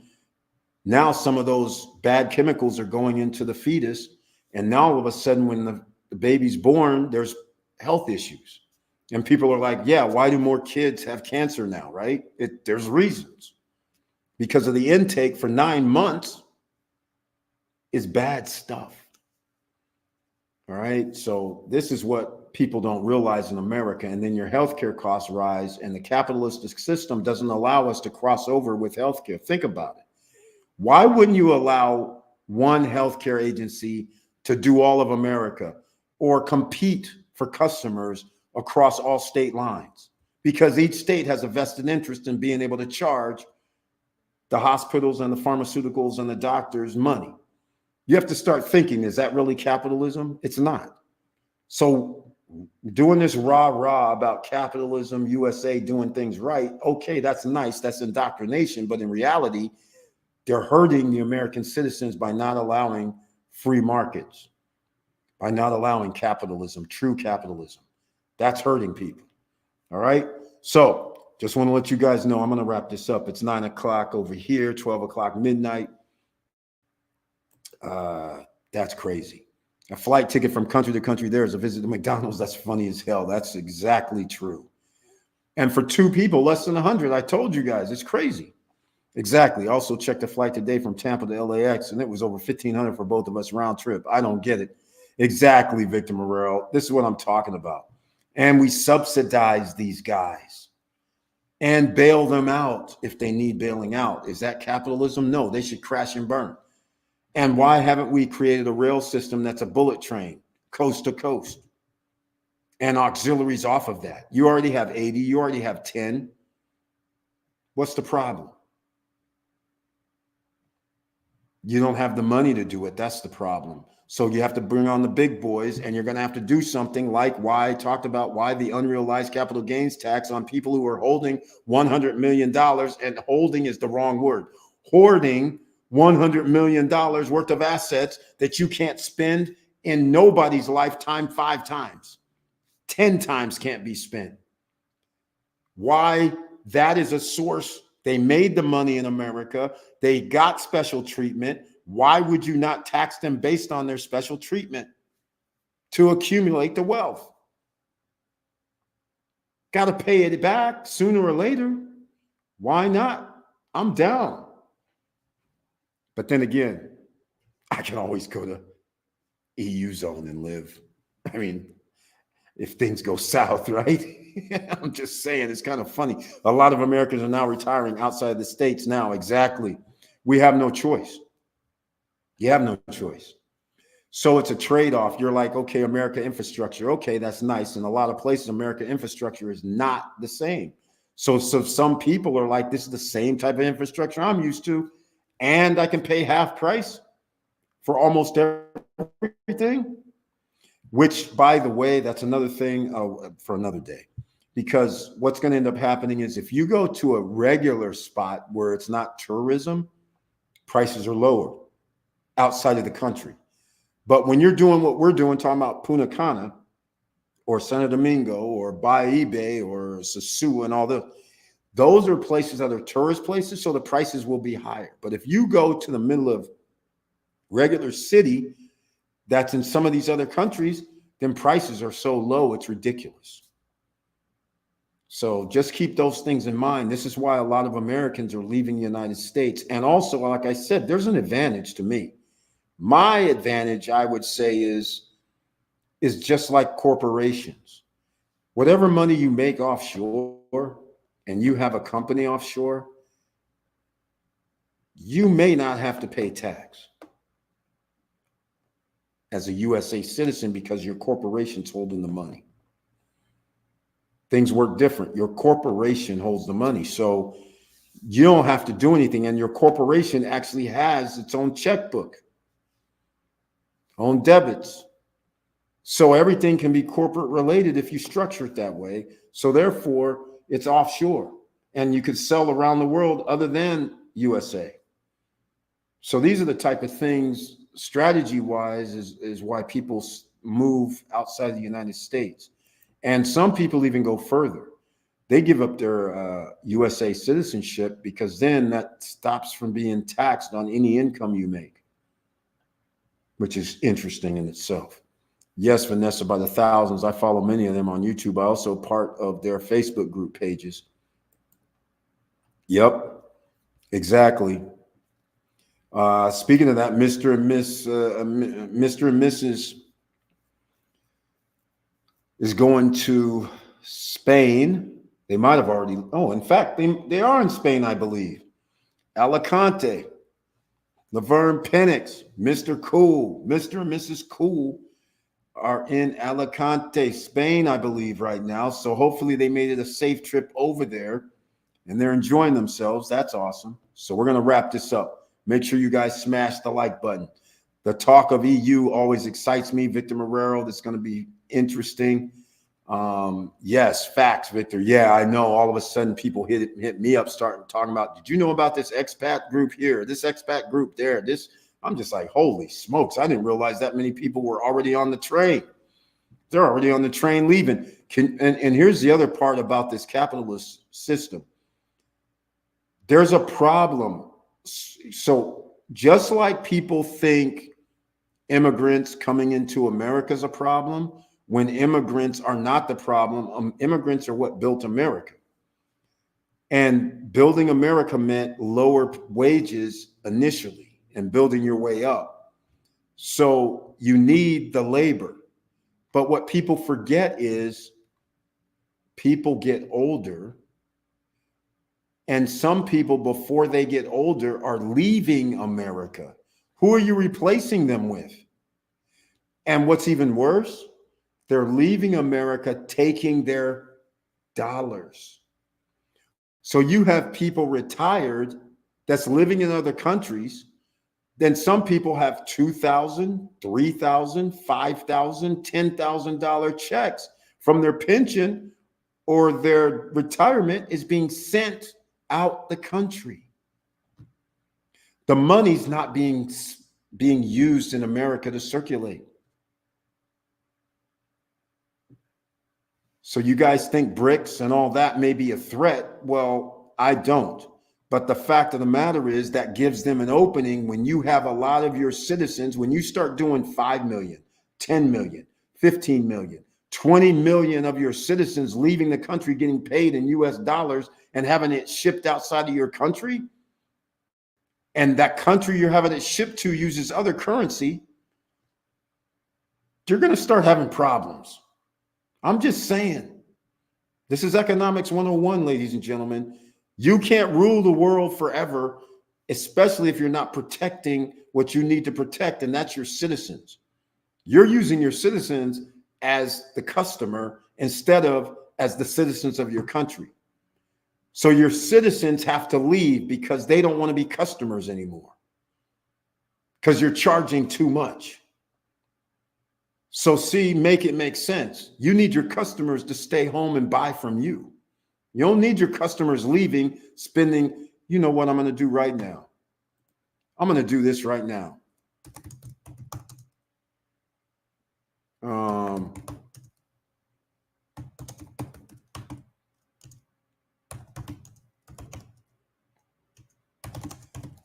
Let me see if I can do this. I'm trying to find out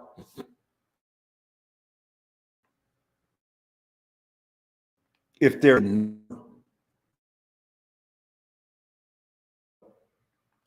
trying to find a number, but there's really no number. I was wondering, I'm pretty sure there's a number somewhere. So what if there's 30, 50, $100 million a year being shipped out of the United States? So that takes it out of the GDP that's being spent in America. Think about this. And just like we were talking about the EU, where we can fly and for 20, like Victor Morrell just pointed out, $27 a person, 49, 45. And I was telling you 79 or whatever it was for me. And it's cheaper than that, like I was saying.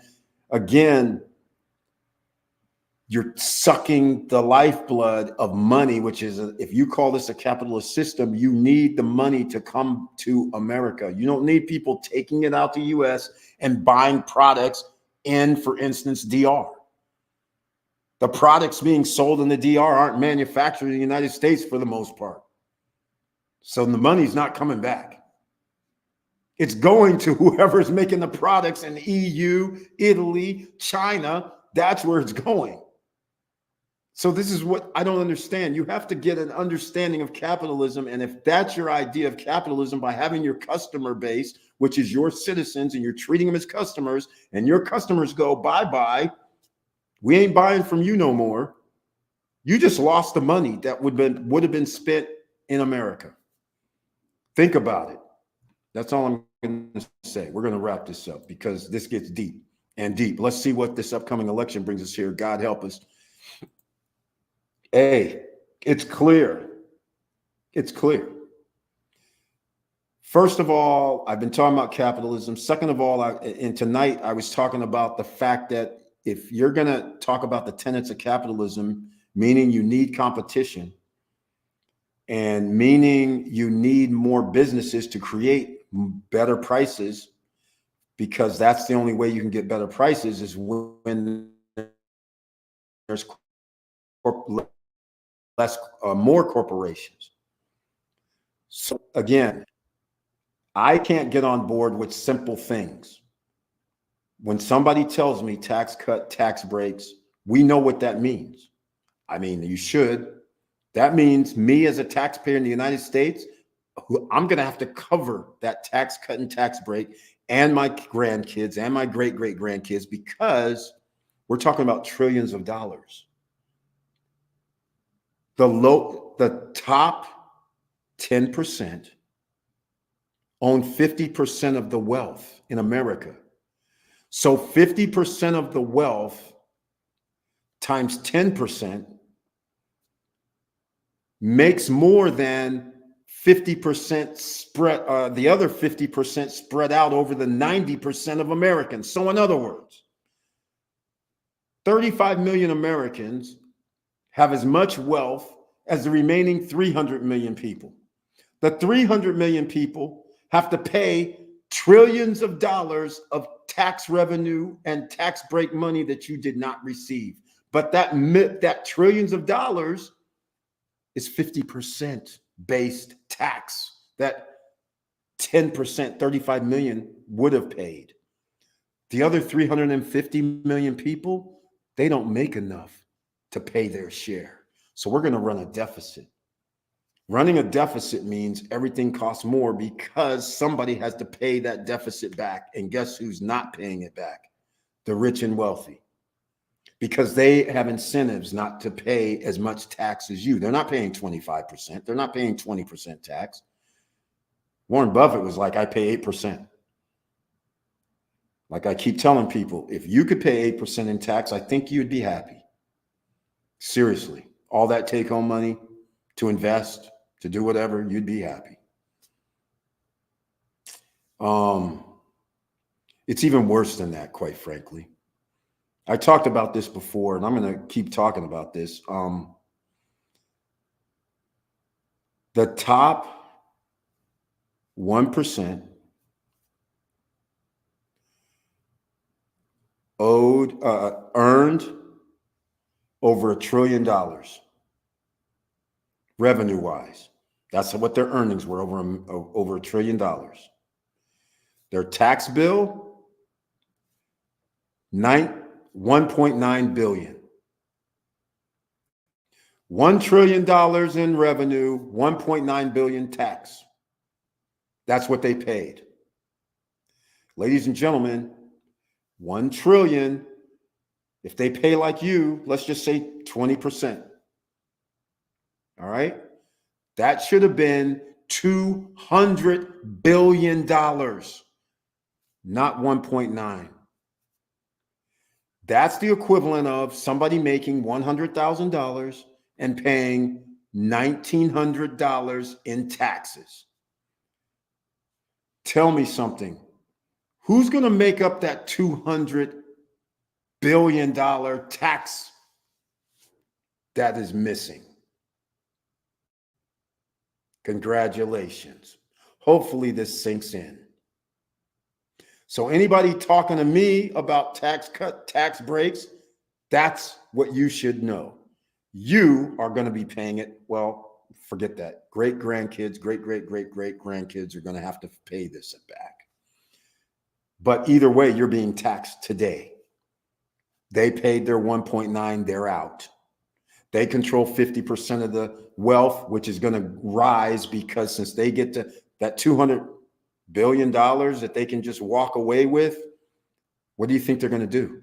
I think we'll buy corporations. I think we'll buy the up and coming business so we don't have no competition. I think we'll get them out the way. Give them 20 billion, please. Give them 5 billion, please, so we can buy up the technology and use it ourselves or put it on the shelf.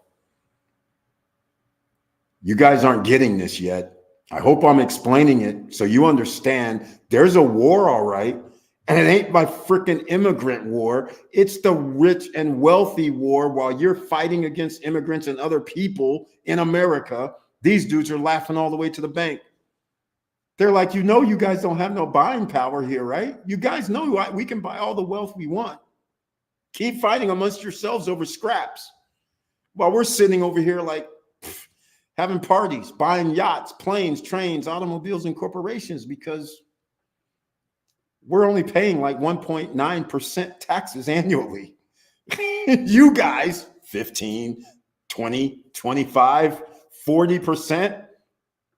Congratulations, you're paying our share. We love it. Meanwhile, let's just go buy another $10 billion worth of something. This is crazy.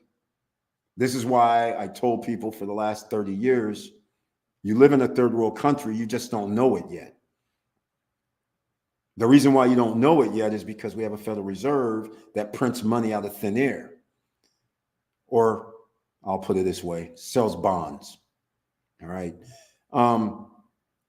So once they can't do that anymore, and once this deficit, which now has reached its critical point because now we're at $1.2 trillion in interest owed this year, which can't be paid. Some of it could, but now we're in a deficit. For every year, we don't have enough revenue to pay the interest. Now we're underwater even more. How is this going to get handled, ladies and gentlemen, if you're underwater? You're not a business. The government, they're not in the business of creating money. All they can do is put out bonds to get people to buy them from around the world. That in turn prints additional money. You can give out loans, paper, but those loans mean you're inflating the money supply, which in turn creates inflation. So now you're defeating the whole purpose. You can't do anything because now inflation is going to rise. You just printed more money. You just printed $1 trillion in the money supply. That means prices are going to go up. Inflation is going to go up. There's no way around it. That's how it works. So if you guys are confused, I suggest you can probably go online and get some economic information, and you will see everything I'm telling you is why you have to understand when somebody tells you certain things from a government standpoint, you're looking at them like, oh, you're trying to jack me right now because you're trying to make sure these guys don't pay and I pay their share plus my share. Have you lost your mind? I don't think, just like there's people who go, why should I pay somebody's student loan? Why should they get student loan forgiveness? And I'm sitting there going, why should I pay for subsidies for corporations that make billions of dollars in profit? Why should I give them guys tax cuts and tax breaks when they're making billions of dollars in profits? And why should I be paying their fair share of taxes when they pay less taxes than me? But you're going to tell me about student loans while you're doing PPP loan forgiveness, while you're doing bankruptcy forgiveness, which takes care of loans, while you're giving, I'm just like, dudes, you guys are talking crazy right now. You're giving all the rich guys all the advantages when it's the 300 million Americans that need the advantages more than the 35 million. That's why you have oligarchies in America, even though you don't call them that. And that's why this election that she's referring to will matter. And that's why, again, certain language means certain things. Ronald Reagan, trickle-down theory, he started off with this. This is when you knew the middle class was going to be wiped out. Officially, it was just going to take a certain make. It took 40 years. Well, 30 years, really, 35 years. But you knew it was going to happen. That's when I told people then. I said, man, you live in a third world country. You don't know it yet because G. Bush, one, did the same thing in his term. And I'm like, dudes, we're about to be screwed in the future. And I was much younger. So I was like, this is going to be bad. And so the Federal Reserve has done everything they can do to stall. They've stalled out what should have happened already. And unfortunately, they can't keep it up forever because you can't keep printing money. And then when BRICS comes into play, if more countries decide to do a two-way, that's when America's about to fold. Because if our European allies allowed themselves to use BRICS and US dollars, it's going to be pretty close to a wrap at that point, because we already can't pay the debt, the interest only. We can't pay that. So then it's a wrap. So there has to be an implosion, which means depression 2.0. I thought back then that it was going to happen after I die. Unfortunately, I might be wrong. So it was almost like, damn, I feel for my daughters, but now I feel for myself and you. And that's why I have these conversations, because a lot of people don't like to tell you the truth. They play partisanships with our government when in fact, you need to understand, if somebody says certain things, you need to have triggers in your head going, oh, that's bad for me. When somebody says, we're going to do tariffs on somebody, in your head, just keep in your head, oh shit, it's going to cost me more money now. What country are you going to do tariffs, going to raise the tariffs on? And then it's like, oh man, a lot of stuff comes from these countries that's going to have additional tariffs. That means I'm going to have to pay additional money just for that. Am I going to make more money? Am I going to make 5% more year over year? Am I going to make 20% more year over year? And if the answer is no, then you should start worrying. And everybody's worrying now, because 70% of Americans live paycheck to paycheck. So any price increase is bad, as it is. All right, enough. It's Economic 101. One of these days, in fact, I'm going to make a video about it.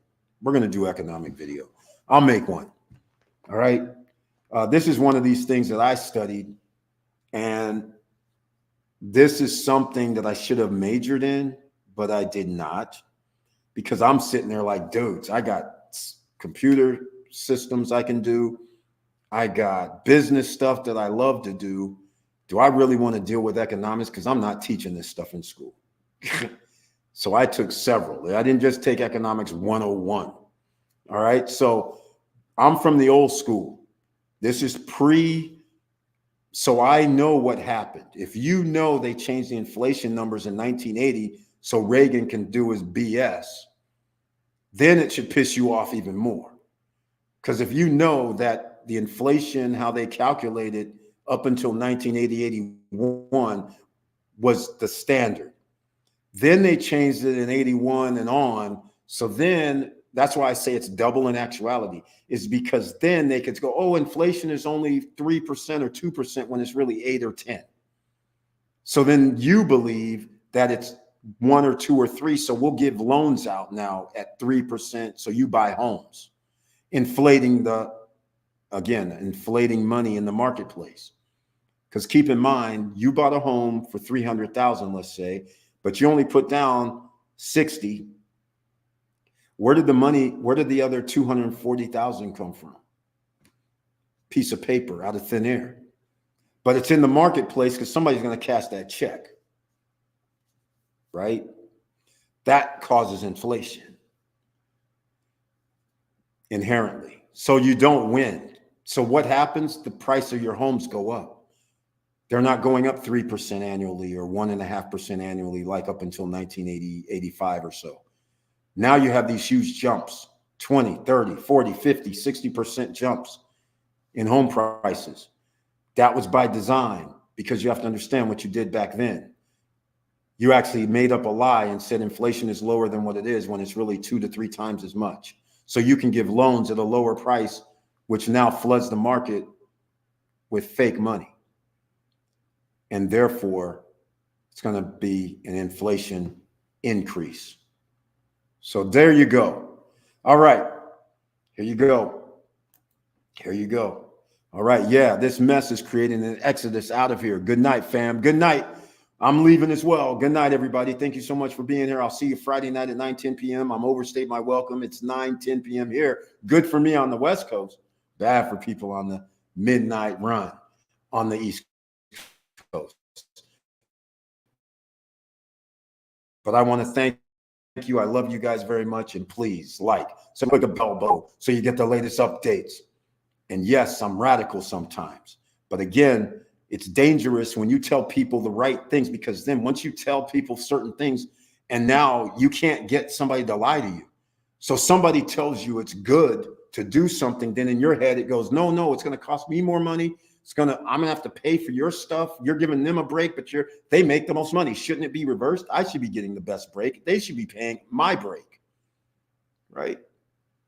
Because they have the most money. They're just throwing piddling money away, and they pay the less taxes. So the people who pay the less taxes should actually be paying for my tax break and tax cuts. if you really think about it. So that means you have to tax them more properly, the right taxes they should be paying, like 1950s, 60s, and 70s. What's wrong with that? I can live with that. Everybody should be able to live with that. All right. That's it for the economic front. That's it for the can American citizens beat capitalism? The answer is no, in case I didn't describe that enough. You cannot beat capitalism because unless you're getting an increase, inflationary increase plus price increases, you can't beat it because you're never going to get 10% increase year over year on a wage. You're never generally going to get an increase of 10% year over year on anything, even investments. So just keep all that in mind. And with all that said, make sure you stay safe out here. Make sure you understand the layout and the terrain of where you stay, because a lot of people out here are under stress, duress. I see people walking around. I see a lot of tents. I see a lot of homeless. I see a lot of people that's looking for work. I see a lot of things going on when you come to a city, and especially in a place that costs a lot of money. So everything rises with homelessness, with people that are under stress and duress, is when it costs more.